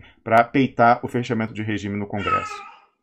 Então, desculpa que eu fechei aqui, porque a nossa gatinha tá bem velhinha já, tadinha. Tá ela vai com vocês aninhos. Viajar? É que barato. Ela tá tendo que vir, porque a gente tem que dar soro nela, que ela tá bem velhinha. Tá. E ela tá passando mal, ela tá miando a beça aqui, por isso que eu fechei um pouquinho aqui. Mas então, Romulo, isso aí realmente é lamentável, né? Isso aí só mostra pra gente que a gente, de fato, não tem uma oposição consistente como precisaríamos nessa altura do campeonato. E por isso que nós estamos com o Bolsonaro eleito presidente, porque não tínhamos uma oposição consistente, fechada, coesa. Se tivéssemos, talvez o cenário fosse diferente, se bem que aquilo de golpe ali, acho que não tinha retorno, né, Romulo? Talvez seja um mal necessário. Mas, enfim, essa questão que eu vejo aí é aquela história. Vocês costumam tratar dessa questão da pinça, né? Do PIG agindo em pinça. Às vezes, a impressão que eu tenho é que no Congresso eles também fazem isso. Porque o que acontece? Quando sabem já que a votação não vai dar, por exemplo, não vai dar para a oposição barrar, o que eles fazem? É tipo assim, um jogo de cartas marcadas, que a oposição, para ficar bem com a sua militância, todo mundo vota contra, mesmo sabendo que não vai conseguir aprovar, ou seja, e não se dedica em nada para, na verdade, focar dentro no âmbito da articulação ou da comunicação, tanto com sua militância ou com seus pares, para fazer, de fato, uma frente que consiga reverter a situação. E aí o que acontece? A militância fica bem com eles, porque fala assim, não, o meu deputado votou contra, olha lá, olha, fulano votou contra. Estava com a plaquinha lá, né? Levantou a plaquinha. Exatamente. Aí o que você fala? Não, olha lá, todos os deputados do PT votaram contra, lá teve não sei quantos do PDT que votaram a favor, não sei quantos do PCdoB, enfim, aí os caras começam a atirar um contra os outros, e aí o extrema-direita que está no poder ri de orelha até a outra. E aí você viu, só o Glauber sozinho lá tem que resolver isso. É lamentável, né? A gente não tem oposição. Isso ficou claríssimo nessa semana na votação da Previdência, porque os deputados do PT votaram contra, mas todo mundo sabia que os governadores do PT estavam lá fazendo lobby pela aprovação. E só votaram contra porque sabia que a derrota já estava dada de 60-20. Só por isso. Aí você fala, pô, eles poderiam ter feito mais? Por que não tinha um sindicato, uma central sindical, chamando para cercar o Congresso Nacional? Vamos lembrar quando tentaram votar a reforma da Previdência lá no Michel Temer, que teve aquela guerra campal em Brasília? Por que isso não se repetiu nessa semana? Ninguém se pergunta? Por que isso não se repetiu quando a reforma da Previdência foi votada na Câmara dos Deputados? O mesmo Glauber Braga, o Cláudio, nos contou que o Rodrigo Maia fala o seguinte, ó, ou vocês votam isso aqui, ou os militares vêm aí. Ou vocês votam a pauta de destruição nacional, destruição de direitos, fim da soberania, eu sou o cara que pode garantir vocês com os militares, senão nada é feito. Então, você vê, lá em 2016, salvo engano, quando isso foi votado a primeira vez, centrais sindicais convocaram, a gente teve aquele enfrentamento lá na esplanada dos ministérios. Dessa vez, ninguém fez nada. Então, parece muito verossímil a revelação que o Glauber Braga fez primeiramente no Twitter e que ele confirmou aqui na sexta-feira passada. Já estamos aí com o João de Ataíde na sala. Bom dia, João. Opa, bom dia, peraí. Como é que tá? Tá legal o som aí? Tá me escutando? Agora... Então, muito bem. Tá certo aí, ó. Cláudio Pacheco, o homem do tambor. Por isso que é a comunicação, né? O homem do tambor chegou, é isso aí. É isso aí, meu irmão. Diretamente, região dos Lagos. Pô, que saudade, região dos Lagos. Quanto tempo que eu não vou, né? Mas aí é muito legal. Ali é onde o continente faz a volta, faz a curva. Ali é um lugar, né, estratégico para as correntes, né? Não é? E olha só, e Luiz Ferreira, bom, Luiz Ferreira está aí, o homem da visão estratégica, né? Mas ele está escutando, deve ter ido ali, mas já volta, ó. Rômulo Maia, eu às vezes acho que o Rômulo Maia é o pitcher no sentido de o pivô, acho que seria a tradução do pivô, é isso, né? Tem o cara acho que é no cara do como é que é, beisebol, eu acho aquilo um saco, mas eu gosto dessa noção do pitcher, eu acho que é isso, né? Eu vejo isso aplicado aos grupos de música. Pitcher é o cara que passa a bola assim, quem vai fazer o solo, quem vai fazer, sabe, que vai o cara canta, aí depois vai para trás, entendeu? Pitcher, sabe, é o pivô no basquete, né? O cara vai ali no centro, vai mandando a bola para um, faz uma jogada lá. Então, às vezes, eu vejo o Rômulo meio assim, sabe? Com o pitcher, o pivô, né? Valeu, João. Antes de entrar no seu tema, já esquecendo aqui, eu preciso falar do tema que deu o subtítulo ao programa de hoje. Se eu soubesse que ia ter a matéria da Veja, certamente eu teria falado dessa tentativa de exploração do PT jurídico, por parte do PT jurídico do caso Celso Daniel. Mas naquela altura, quando a gente começou aqui a transmissão, a Veja não tinha publicado a matéria ainda. Mas o que a gente falou aqui? Da questão do Banco Central admitir, né, sobre a explosão. Eu coloquei na tela por engano, mas só para vocês verem. Mais uma vez, a gente não tem como saber quantas pessoas estão assistindo o programa em tempo real. Olha a mensagem do Google aí. Ups, algo deu errado. Tente novamente. Desde o dia que o Pepe Escobar veio aqui, não é mais possível fazer o acompanhamento em tempo real de quantas pessoas acessaram o vídeo. Né? Incrível isso. Uma coincidência, certamente. Né? Começou aí essa semana. Olha, a esse propósito, sabe aquele programa de sexta-feira passada com o Glauber Braga? Sim. Até hoje o chat não foi liberado. Olha só, né? Que engraçado essas coisas também. Não é à toa, hein? Pois é. Pois é. Então, no programa de hoje, eu coloquei o subtítulo, como é que é aqui, ó. Banco Central não esconde mais. Dólares fogem do Brasil. Eu fui alertado por um expressionauta por essa matéria que saiu lá no tijolaço do Fernando Brito. Olha, rombo cambial explode, admite o Banco Central. O Banco Central consolidou hoje as informações que há dias estão sendo publicadas aqui sobre nossas perdas cambiais que atingiram o maior nível de 2015, momento mais agudo da crise. O Fernando Brito, de fato, né, e depois de um tempo ele começou a falar disso também. Né? Vamos lembrar que quem começou a falar disso já, semanas. Quem está falando disso, aliás, eu estou falando disso desde junho, que o estouro ia vir. O Duplo Expresso. Né? A gente está vendo isso mal ou bem chegando. A gente viu alguns colunistas de veículos conservadores do PIG, como o José Roberto Kupfer, falando disso, e o Fernando Brito, de fato, no Piguinho Vermelho, é o único que está falando sobre isso. Aí, continuando, ele fala o seguinte, em setembro de 2019, o déficit em transações correntes totalizou 3,5 bilhões de dólares, ante déficit de 194 milhões em setembro de 2018, né, o mesmo período. O superávit comercial caiu de 4,7 bilhões de dólares para 1,7 bilhões, no caso bilhão, né? Menos de 2 é singular, 1,7 bilhão no mesmo período. Os investimentos em carteira no mercado doméstico registraram saídas de 4,914 bilhões de dólares em setembro. Mais uma vez, os investimentos em carteira no mercado doméstico registraram saídas de, vou arredondar, 5 bilhões de dólares em setembro, 20 bilhões de reais. Preste atenção, na bolsa de junho a setembro tinham sido 27 bilhões. Só em setembro, mais 20 de saída. Preste atenção no que está acontecendo. A gente já tem a informação, olhando o mercado de futuros, que a finança transnacional está apostando para ganhar quando a bolsa estourar. Aí, continuando aqui, outubro está pior, com uma queda imensa no saldo comercial e uma saída de investidores em ações semelhante à de setembro. Então, imaginei, mais 5 bilhões em outubro, ou seja, mais 20 bilhões de reais. Tinha de junho a setembro eram 27, mais 20 em setembro e mais 20 aí pela estimativa em outubro. Olha o volume. Aí você fala, como pode ter uma fuga massiva de capital de quase 60 bilhões de reais da Bolsa de Valores e ela está em recorde nas suas cotações lá com 106 mil pontos, o pessoal falando que agora com a Previdência, agora vai. Não tem alguma coisa muito esquisita que essa saída deveria ter sido refletida no índice Bovespa? Né? Isso você encontra parte da explicação quando você vê que não se divulga mais o giro, né? o giro financeiro, a quantidade de ações que troca de mãos. Eles falam só da cotação, o valor pelo qual ele troca de mãos, mas o giro é informação tratada com muita discrição hoje em dia, quase nunca se fala.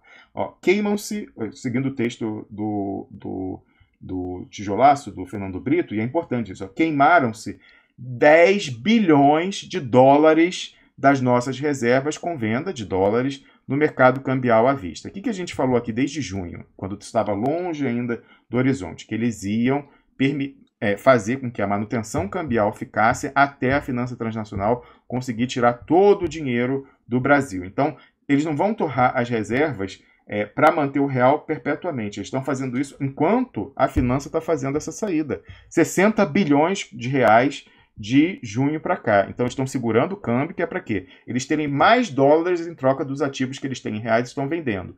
Depois que sair, eles vão estourar o câmbio brasileiro, além de estourar a bolsa também, que está, na verdade, nem estourar, porque ela está maquiada, né? Fala em pedalada. Esse índice Bovespa é uma farsa, gente. Pelo amor de Deus, estou falando de coração aberto. Se você tem dinheiro na bolsa, saia. Eu não quero ver você desesperado daqui a um mês, 2 meses, né? Não sei quando vai ser isso. A gente não tem bola de cristal para dizer quando vai ser. Agora que tá dado que a bolsa é uma maquiagem, saia. Aproveite também que nem a Finança Transnacional, que está vendendo na alta, vai você também. Dessa vez a sardinha acompanhando o tubarão. Rômulo, eu tenho uma pergunta em relação a isso. Por favor. Desculpa. Olha, que a Bolsa pode estourar, eu entendo que as pessoas podem não ser pagas ou ser pagas só no futuro. Agora, você acha que a poupança também corre o risco ou você acha que é só a Bolsa? Olha, eu não sei, João, porque a questão é da solvência dos bancos e risco sistêmico. Então, o que acontece? A gente tem uma grande crise global. Em que nível essa grande crise global, quando vier, algumas pessoas estimam que essa vai demorar mais tempo, né? Eu vi uma pessoa aí falando que deve ser de repente no segundo semestre de 2020.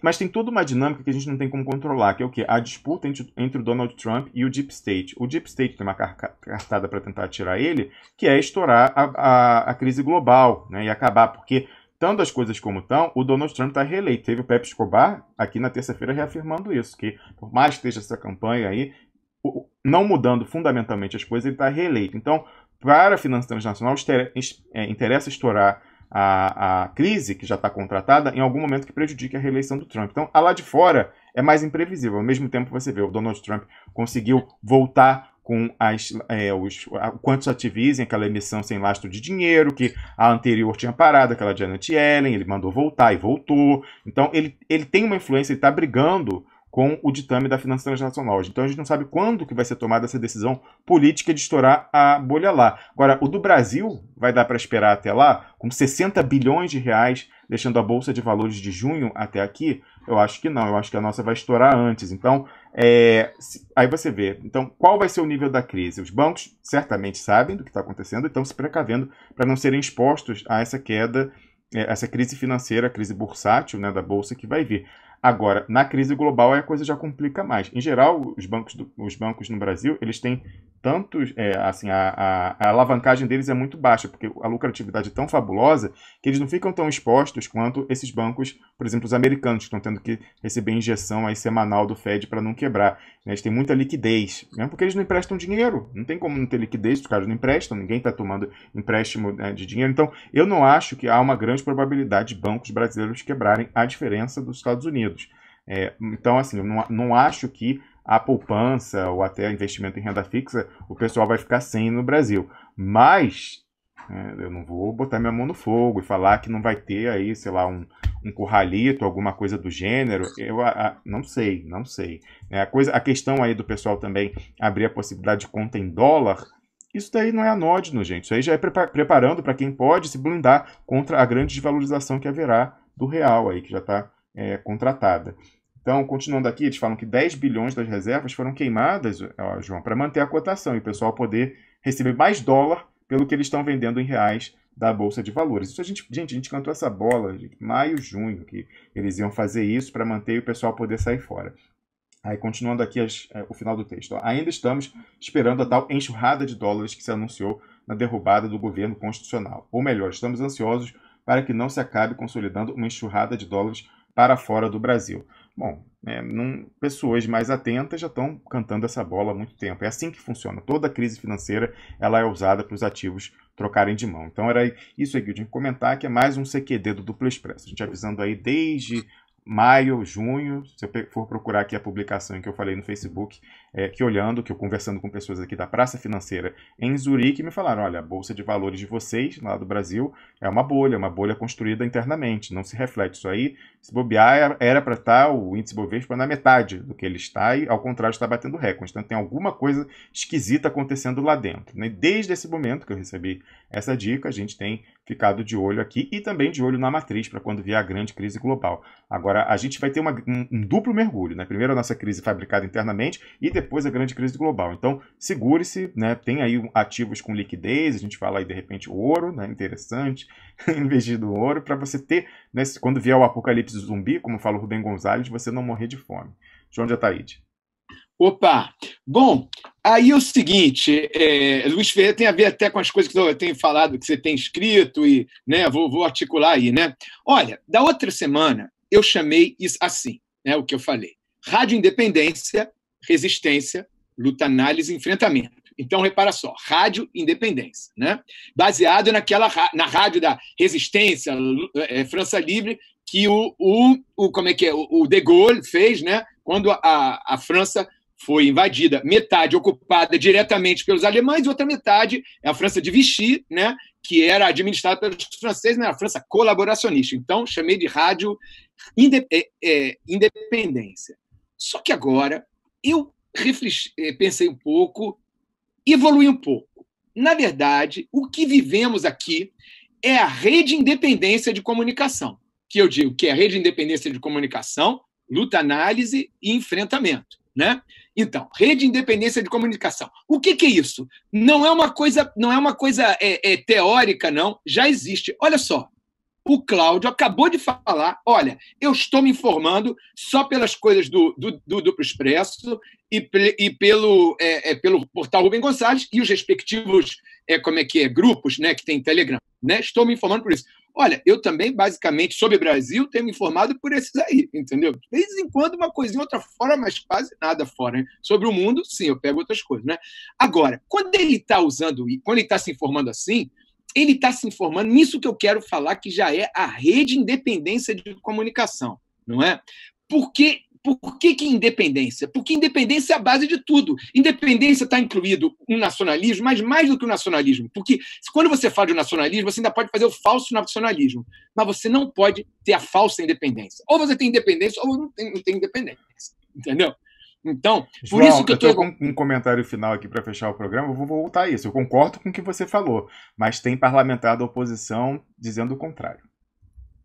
Que independência pode ser, como é que é? Né? Mitigada, não é isso. Isso aí não entendi. Mas bom, não é meu, entendi. Claro, cada um pode enfrentar isso. Mas falando na real, assim, né? A real independência é independência. Olha, os países do Sul é Américas, África, Ásia, foram todos colonizados, né? Então, qual é a grande luta do século XX, né? É a independência. E estamos aí no processo ainda de pós-colonização, recolonização, né? Enquanto na África a questão é a extensão da colonização, né? Que ainda tem até hoje, né? Nós estamos no processo de recolonização, né? E felizmente tem gente aí, como o Equador, resistindo a um processo de recolonização, né? E, de fato, o conhecimento aqui, ele é construído em rede e a nossa capacidade de impactar, ela também é feita em rede. Uma denúncia que a gente faz como a do Compromate, ela só se torna um fato político porque chega onde tem que chegar. E chegou, mais uma vez, e minha crença sincera, eu estou falando aqui, eu acho que essa matéria da Veja é uma resposta à publicação do que a gente fez na segunda-feira. Eu já li aqui uma coisa que é patética no final da matéria, eu dei aqui uma passada de olhos durante o programa. Olha que patético o final aqui, ó. O novo depoimento do Marcos Valério, embora não traga uma prova concreta, colocou mais fogo numa velha história. A matéria termina assim, olha que palhaçada, você tá entendendo? Mas é assim, eles esquentam, eles esqueraram, né, como fala o Luiz Ferreira, esqueraram todo mundo em torno do Lula. Botaram Paulo Camoto, botaram o Silvinho Pereira, lá que é do Mensalão, botaram o João Paulo Cunha, botaram o Zé Dirceu, né, sempre Zé Dirceu, botaram o Gilberto Carvalho, botaram também o próprio Lula aqui, ó, cadê o Lula? E mais alguns outros quadros, mas olha, botaram essa história toda o quê? Estão cercando todo o entorno dele aí já, né, nas semanas que antecedem a sucessão no PT. Eu acredito firmemente que isso aqui é uma plantação de pessoas no partido que estão nesse projeto de tirar o controle que o Lula ainda mantém do partido. É a última resta de alavancagem política que ele mantém e segue operando mesmo de dentro da cadeia. Então, a gente vê como há o impacto que a gente consegue com a ação e reação. Isso aí já vem desde o início com aquelas coisas da Lava Jato. A gente conseguiu, por exemplo, eles admitirem que tinha havido uma falsificação dos documentos do Odebrecht já em posse do Ministério Público, é por quê? Porque a gente publica um artigo e você, Expressionauta, vai chegar a mais de 200 mil leituras. Então a gente depende disso também, do seu engajamento para fazer a promoção, ainda mais quando a gente está sofrendo essa censura das redes sociais estadunidenses. Mas a gente estava falando aí, por exemplo, o Cláudio Pacheco falou que ele se informa, sobretudo, pelo Duplo Expresso, pelo portal Rubem Gonzalez. Eu me informo, sobretudo, pelo Expressionauta. A minha maior fonte de informação é você, Expressionauta, me marcando no Twitter e no Facebook. Mas é direto. Lógico que às vezes eu abro... Assim, raríssimo, eu vou falar. Eu acho que deve passar semana sem eu abrir a home do Globo. Não preciso. Ou abrir, botar para olhar, principalmente site de direita. Então, Antagonista, Globo, Folha, eu não preciso, porque o Expressionauta, que são aí milhares e milhares de pessoas, eu nem teria a capacidade de acompanhar tudo, ele já sabe, bom, isso aqui interessa. Dario Messer. Como que eu soube ontem que tinha saído Dario Messer no UOL? Aqui, durante o programa, eu estou vendo, veio uma pessoa lá no Twitter. Já viu isso aqui? É assim que funciona. Então, realmente, há essa retroalimentação e essa dialética. E por isso que a gente está construindo o conhecimento, construindo o nosso fator de impacto em rede, né? Então, agradeço aqui ao Expressionauta. Cláudio Pacheco, um comentário aí sobre isso. Você está fazendo 5 a cabeça.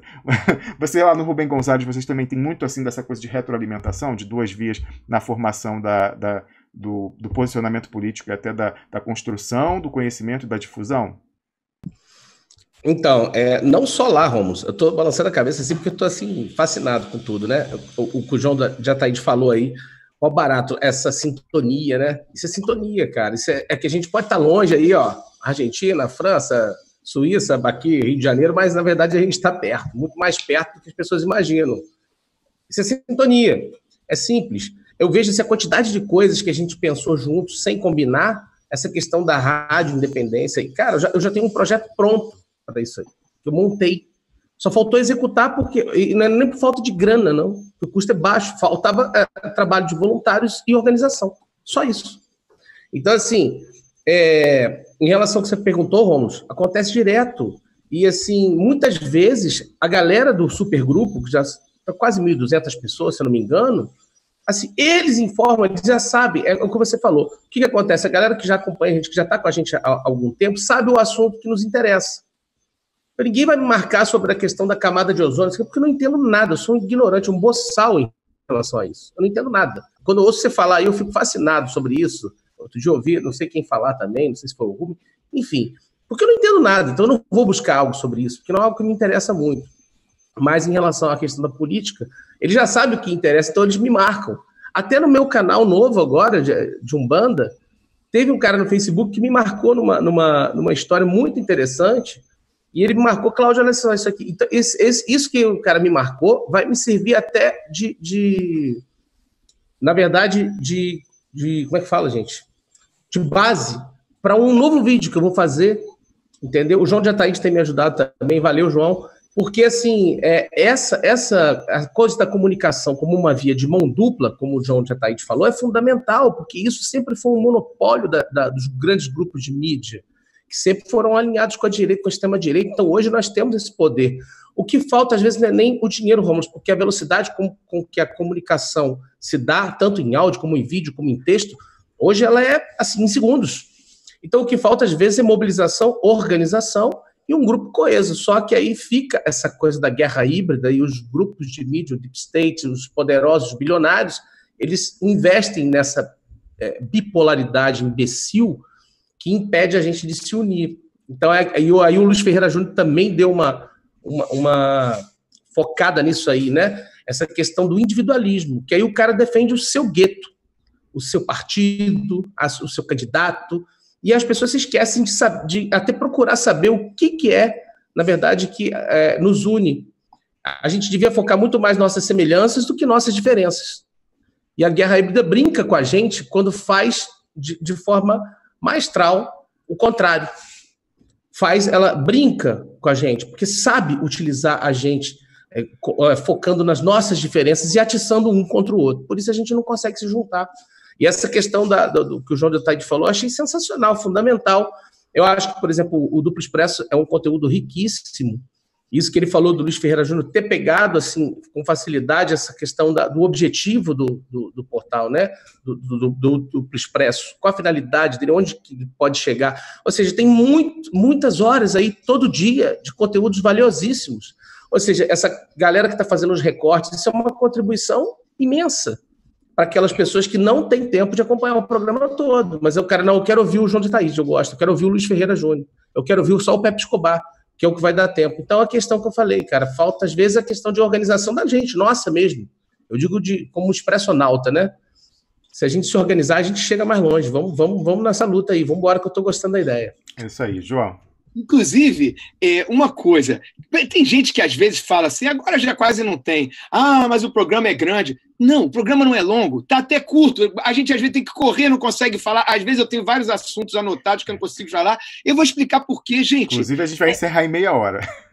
Pois é, tá vendo? Já estou preocupado que não vai dar tempo de falar tantos assuntos que eu tinha para falar. Olha só, gente, vamos pegar aqui, ó, TV Globo, ela emite 24 horas por dia, e na verdade tem Globo News, Globo, como é que é? Tem rádio, CBN, na verdade são vários canais 24 horas, então é como se fosse 24 horas a potência, né?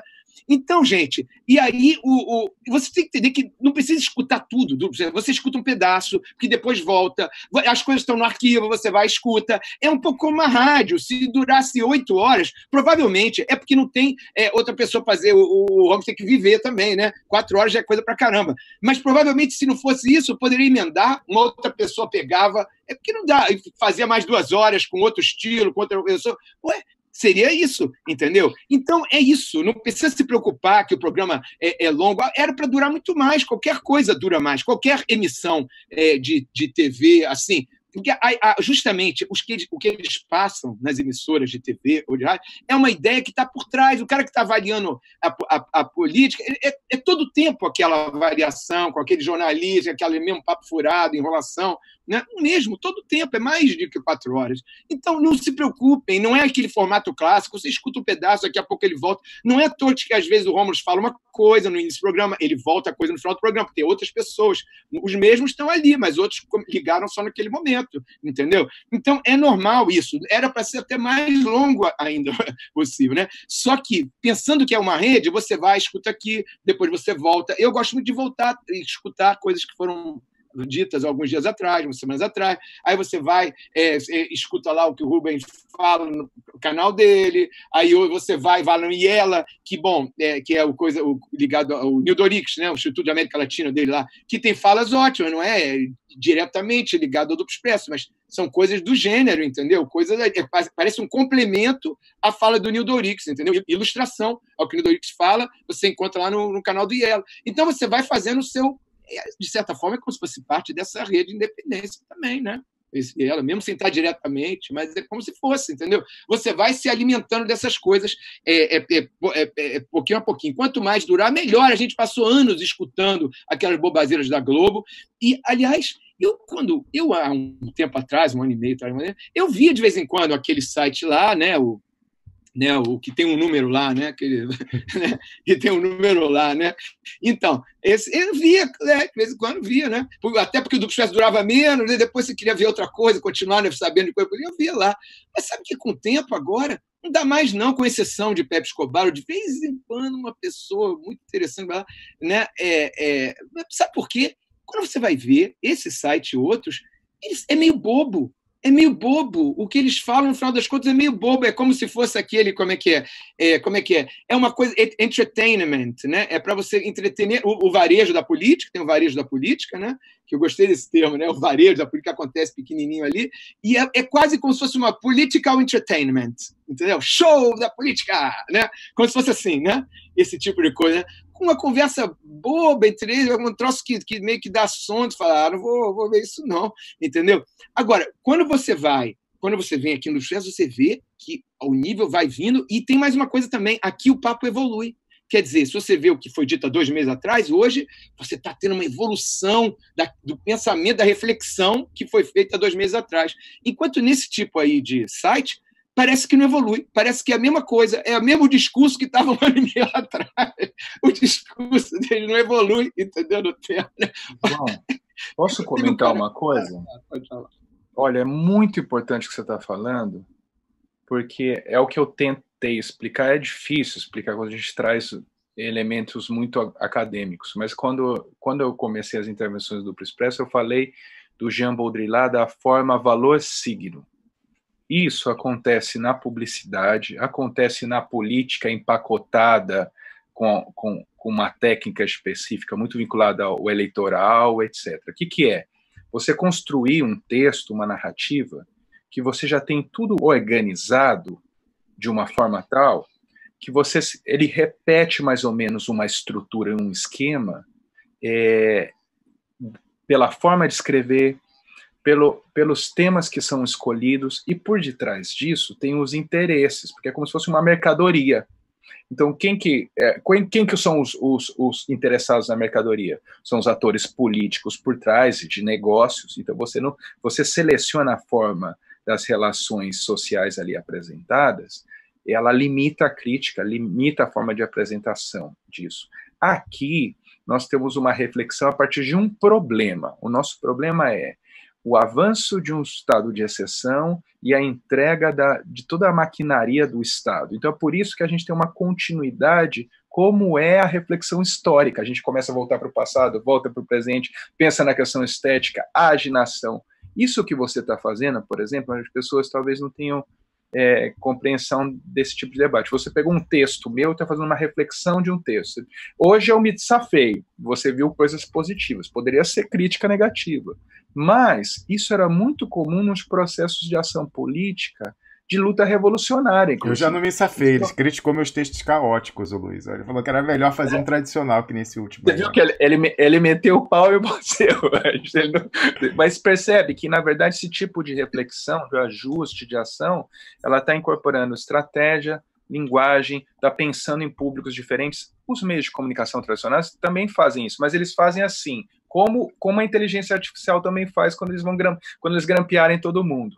Eles veem o nosso comportamento, mas eles focam no único objetivo para manter as pessoas estagnadas no sentido de que você fala do show, que é ele não avançar na reflexão, ele tem que ficar numa sensação que pode ser de medo ou de prazer, mas ele não pode avançar para enfrentar problemas e ver que a coisa é mais complicada e para outro lado e tudo mais. Aí você treina as pessoas a ficarem abobadas e elas têm uma limitação do enfrentamento da vida. No caso específico de hiperinformação, guerra de informação, bomba semiótica que a gente está passando, e falta de grana, e a classe média cada vez mais apertada, e o Bolsonaro avançando no regime e tudo mais, as pessoas começam a ficar também doentes. É por isso que a gente está debatendo esses temas, porque os problemas que estão surgindo têm a ver com essa nossa realidade. Assim, é um negócio muito interessante. Deixa eu encerrar o programa aí. Olha só, antes eu queria mostrar algumas últimas coisas. Eu vou deixar uma aqui muito lamentável para o final. Mas primeiro eu queria, como você mencionou aí o pessoal do PCO, eu queria agradecer, porque a gente constatou aí nos últimos dias, até por relatos expressionautas, mas também pelo relato que a gente faz, que o patrocínio, o impulsionamento daquele vídeo de uma discórdia que houve lá em março do ano passado parou de ser feito nesse momento, né, em que a gente está lutando contra o fechamento do regime, contra o Patriot Act, né, e que o nosso adversário não é o PCO, pelo contrário, a gente tem muito mais convergência do que divergência com as ideias que são defendidas pelo partido e pelos militantes. Então, nossa treta é com o Piguinho Vermelho quando ele participa da operação de diversionismo, né, quando ele constitui uma das pernas da pinça. Nossa treta é com pessoas como Paulo Pimenta, cujo esquema pesadíssimo parece estar envolvido até com essa publicação da revista Veja de hoje. Esses são os que estão na nossa trincheira, mas que na verdade pertencem ao outro lado, não o PCO. Então,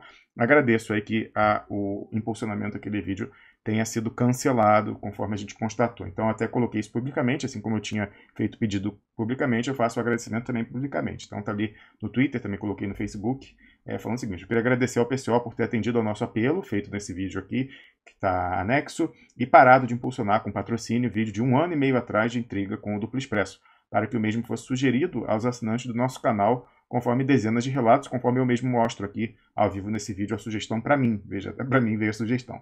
Prioridade agora tem mesmo que ser outra. Falemos todos do Patriot Act Tabajara, que explicitamente mira militante de base da esquerda, no PL 1595. Também o militante de base do PCO, é claro. Convido mais uma vez o Rui Costa Pimenta ao Duplo Expresso para falarmos da luta contra o fechamento do regime, incluindo o Patriot Act. O Duplo Expresso segue querendo somar forças nessa luta, em vez de dividir.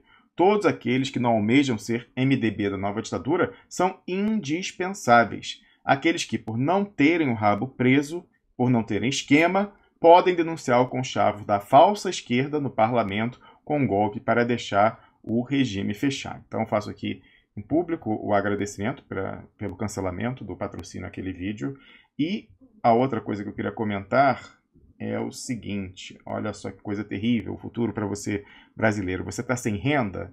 Não é porque você não tem emprego, é porque você não sabe empreender. Olha só a campanha que o Bolsonaro quer ensinar nas escolas. A Maria Cláudia nos alertou para que um vídeo da TV Brasil, olha só, você já pensou em montar o seu próprio negócio? Um projeto quer incluir empreendedorismo como disciplina no currículo escolar. A ideia é estimular a criatividade dos alunos. Entenda na matéria do Repórter Brasil, da TV Brasil, né, que o Bolsonaro transformou totalmente. E aí a Maria Cláudia, Expressionauta, compartilhou falando: o empreendedorismo dessa garotada pode contar com a coach do além, a irmã Dulce. Felipe Quintas, realmente foi uma sacada genial do Quintas. O Brasil está realmente oferecendo muitas oportunidades para o jovem empreendedor, não é mesmo, Rômulo Maia? Para que CLT? Pois é, lembrando que aí você tem uma convergência, né, de análise estrutural do Bolsonaro e do Haddad. Os dois falaram que no século XXI não tem mais espaço para CLT, para carteira de trabalho, né, que é a tecnologia da Revolução Industrial 4.0 tornou isso algo obsoleto, você ter direitos trabalhistas. Então você vê aí que realmente é contra esse tipo de entendimento que a gente se bate aqui. Certamente haverá nos outros espaços pessoas que também partilham da mesma visão, né, e não vão ficar pautadas, presas à pinça formada entre o PIG e o Piguinho Vermelho. Né? Por falar em Piguinho Vermelho e pinça, eu termino aqui com uma vergonha alheia que eu senti muito forte, mas não é só vergonha alheia. Depois eu pensei, eu tenho que me corrigir, é uma vergonha própria também, porque em alguma pequena medida eu tenho responsabilidade pelo voto que eu sempre dei, né? Pelo voto que eu sempre dei. Então é uma vergonha minha também, além de ser a vergonha alheia. O que aconteceu ontem? Olha, o filho do Mário Lago, né, um ator conhecidíssimo, já falecido, mas comunista histórico, foi questionar a líder da oposição, suposta oposição no parlamento, a comunista nominalmente, Jandira Fegali, né, sobre o PCdoB ter orientado e ter votado em bloco pela entrega da base de Alcântara. Né? Então, Mário Lago Filho, né, filho do Mário Lago, falou o seguinte: querida Jandira Fegali, sempre estive ao seu lado, mas por favor me explique, por que o PCdoB votou a favor da entrega da base de Alcântara?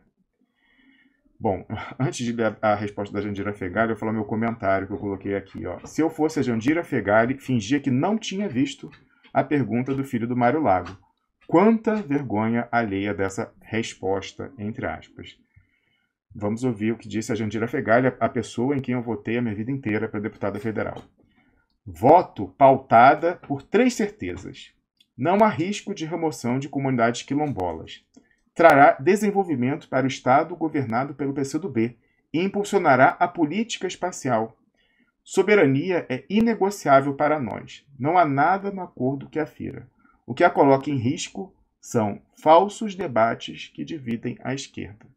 O que a coloca em risco são falsos debates que dividem a esquerda. Então, você defender a soberania brasileira, ser contra os Estados Unidos terem uma base militar no território brasileiro, onde brasileiros não podem passar, uma condicionante do acordo dizendo que nós não podemos celebrar acordos de cooperação na área espacial com os países que não adiram a um tratado, isso inclui Rússia e China, dizendo que nós não podemos cooperar com países dos BRICS e ficarmos dependentes dos Estados Unidos, que sempre foram contrários ao programa espacial brasileiro e contra quem pesa a suspeita de terem explodido em 2003 o nosso VSL. Aliás, sobre isso, eu recomendo que todo mundo veja a entrevista que o comunista Aldo Rebelo deu aqui, lembrando seus dias como ministro de Ciência e Tecnologia. Ele não afirmou, mas praticamente ficou claro para quem ouviu, que até ele sabe que os americanos foram os responsáveis por aquela explosão, e ele fala, ele certamente, na qualidade de ministro da Defesa e de Ciência e Tecnologia, como foi nos governos do PT, teve acesso, falou: eu acho que tudo o que se sabe sobre aquela explosão devia vir a público, devia vir ao conhecimento da sociedade. Então, há coisas que a gente não sabe. E isso ele respondeu quando eu falei. Muitas pessoas acreditam, inclusive um coronel do Exército, que eu mostrei aqui, lá, que era o ex-chefe do SNI, falando que haveria aquela sabotagem do VLS, veículo lançador de satélites. Ele fala: eu acho, não sei porquê. Quando eu pergunto para ele assim, vem cá, e esse negócio, a inteligência brasileira não foi capaz de detectar, já que um coronel alertava 8 meses antes de que seria explodido o VLS, de tão importante que era aquilo para os gringos impedirem o nosso programa espacial? Ele falou: olha, Não tem essa de a inteligência não detectou, não. O que ela detectou não foi divulgado. E eu acho que já é o momento que isso deveria ter sido revelado para a sociedade brasileira, o que foi detectado pela inteligência. Então, para mim, ficou claro, não posso dizer que o ministro, mas para mim ficou claro que ele deixou entender que ele que passou pelo Ministério de Ciência e Tecnologia e pelo Ministério da Defesa, os dois que têm a ver com essa questão, parece que ele corroborou a tese, que é a crença de todo mundo, que a sabotagem foi americana. Então, a senhora deputada Jandira Fegali vir me dizer que entregar a base aos gringos, os que explodiram o VLS, é impulsionar a política espacial, isso é um escárnio. Ela dizer que vai trazer desenvolvimento para o Maranhão, que ele é governado pelo PCdoB, se fosse verdade, isso é mais importante do que a soberania brasileira? Se fosse verdade, mas não é. Vai olhar lá o que acontece lá na base de Alcântara, a cidade é paupérrima, as pessoas são miseráveis, tem até uma expressionauta do Maranhão que comentou isso aqui, não tem nada a ver uma coisa com a outra, não tem desenvolvimento nenhum, e os americanos estão pegando para sentar em cima, eles não vão desenvolver nada lá, eles têm a base deles de Cabo Canaveral, não há sentido nenhum em fazer isso, eles estão indo lá para sentar em cima e impedir, com a condicionante que vem junto, que a gente possa cooperar na área aeroespacial com China e Rússia. Esse é o objetivo do tratado, é sentar lá e só falta salgar a terra para nada nascer em cima. Eles já explodiram uma coisa primeiro, só falta salgar a terra. Então, olha, a vergonha alheia que eu senti só não foi maior do que a vergonha que eu sinto por ter votado na Jandira Fegali a minha vida inteira, porque é realmente lamentável. E ela querer dizer que é isso, debater e apontar, né, o entreguismo na representação parlamentar no Congresso divide a esquerda, e é isso que ameaça a soberania? Não, não é ameaça. Né? O comportamento da Jandira Fegali não é uma ameaça. É um ataque frontal à soberania, já não é mais uma ameaça. A pessoa que vota com o governo Bolsonaro para entregar a base de Alcântara tem a coragem de colocar isso aqui no Twitter. É uma vergonha total. Essa daqui, minha gente, é a líder da oposição, entre aspas, no Congresso. É muito grave. É muito grave. Então você vê a responsabilidade da Rede Independência, João de Ataíde, porque esse pessoal tem esquema, esse pessoal tem jabá, esse pessoal tem o piguinho vermelho. A gente bagunça o coreto. Você vê aí que eles atacam a gente até nominalmente, às vezes. Lá o editor do Diário Oficial do PT Jurídico, do Brasil 171, gastou 6 minutos no último domingo batendo em mim e batendo no Duplo Expresso. Isso não é porque ele queria falar. É que estava ali todo mundo cobrando o papo dele com Nagy Narras, estava todo mundo cobrando a questão do arroz fantasma do Paulo Pimenta, estava todo mundo cobrando outras coisas que a gente tem levantado aqui, né? E levantado a questão com relação à sucessão interna no PT, tudo isso daí. Então eles estão tendo que responder. A gente está... Interessante isso, né? Eu não sei se também a gente contava que os americanos ficaram muito confiantes com a facilidade no que foi o golpe no Brasil, né? E a fase de ataque mais aberto da guerra híbrida, a Blitzkrieg. Eu não sei se no planejamento estratégico deles havia a possibilidade de que houvesse espaços como esse daqui, de uma pessoa que estivesse fora do território nacional e pudesse manter fora do território nacional servidores que não poderiam ser cerceados dentro do Brasil. Não poderia uma pessoa ser morta com um balaço na esquina num latrocínio. Pois é, não que eu não seja ameaçado aqui. Tem gente que ainda fala, é muito fácil você falar da Suíça. Você que fala isso, já entraram na sua casa? Já entraram na minha. Tem uma ocorrência aqui na polícia que foi mandada para o serviço especial, né, como eles chamam o serviço secreto aqui do país. Então não é fácil o que eu faço, eu sei que fazendo isso eu estou expondo a minha família, eu estou expondo diversas pessoas, além de me expor, e eu gosto muito de viver, gosto muito dos meus parentes, gosto muito do convívio que eu tenho com amigos, etc. Eu gostaria de viver o máximo tempo possível. A gente sabe que não é sem risco, mas a gente sente a responsabilidade, o chamado da conjuntura atual, porque se a gente não fizer, ninguém vai fazer. Se a gente desistir, quem vai fazer o que a gente faz? Não vai ter. Quem vai denunciar o compromisso no PT? Quem vai denunciar o Patriot Act Tabajara, se não for a gente a fazer? Então, uma responsabilidade muito grande com a qual eu não conseguiria dormir à noite se eu não fizesse o que eu faço. Então, eu prefiro, né, assim, se alguma coisa ruim acontecer, ter pelo menos dormido com a consciência tranquila e ter podido dormir até durante a noite quando eu vou me deitar, do que passar uma vergonha como essa aqui da Jandira Fegali. É realmente lamentável. Essa é a líder da oposição na Câmara. Você tem alguma dúvida quando você lê isso, que essa senhora e o restante dos liderados dela como líder da oposição querem sim ser o MDB da nova ditadura e que eles já negociaram, como relatou o Glauber Braga, um salvo-conduto diante do fechamento do regime e que é por isso que a deputada do partido dela, a senhora Perpétua Almeida, quando foi votado o Patriot Act 1595 na Comissão de Segurança Pública, não apareceu? Quando você lê isso aqui, você tem alguma dúvida do tamanho do buraco? com essa reflexão que a gente encerra aqui o programa de hoje. Queria ter terminado num tom mais ameno, já que sexta-feira é um dia mais leve, tivemos aqui um bate-bola legal, mas é muito triste. Eu me sinto mais triste ainda quando eu votei nessa senhora a vida inteira, como eu tive a oportunidade de falar com ela e ela agradeceu a confiança. Confiança é essa, Jandira Fegali, que você perdeu em absoluto. Duplo Expresso.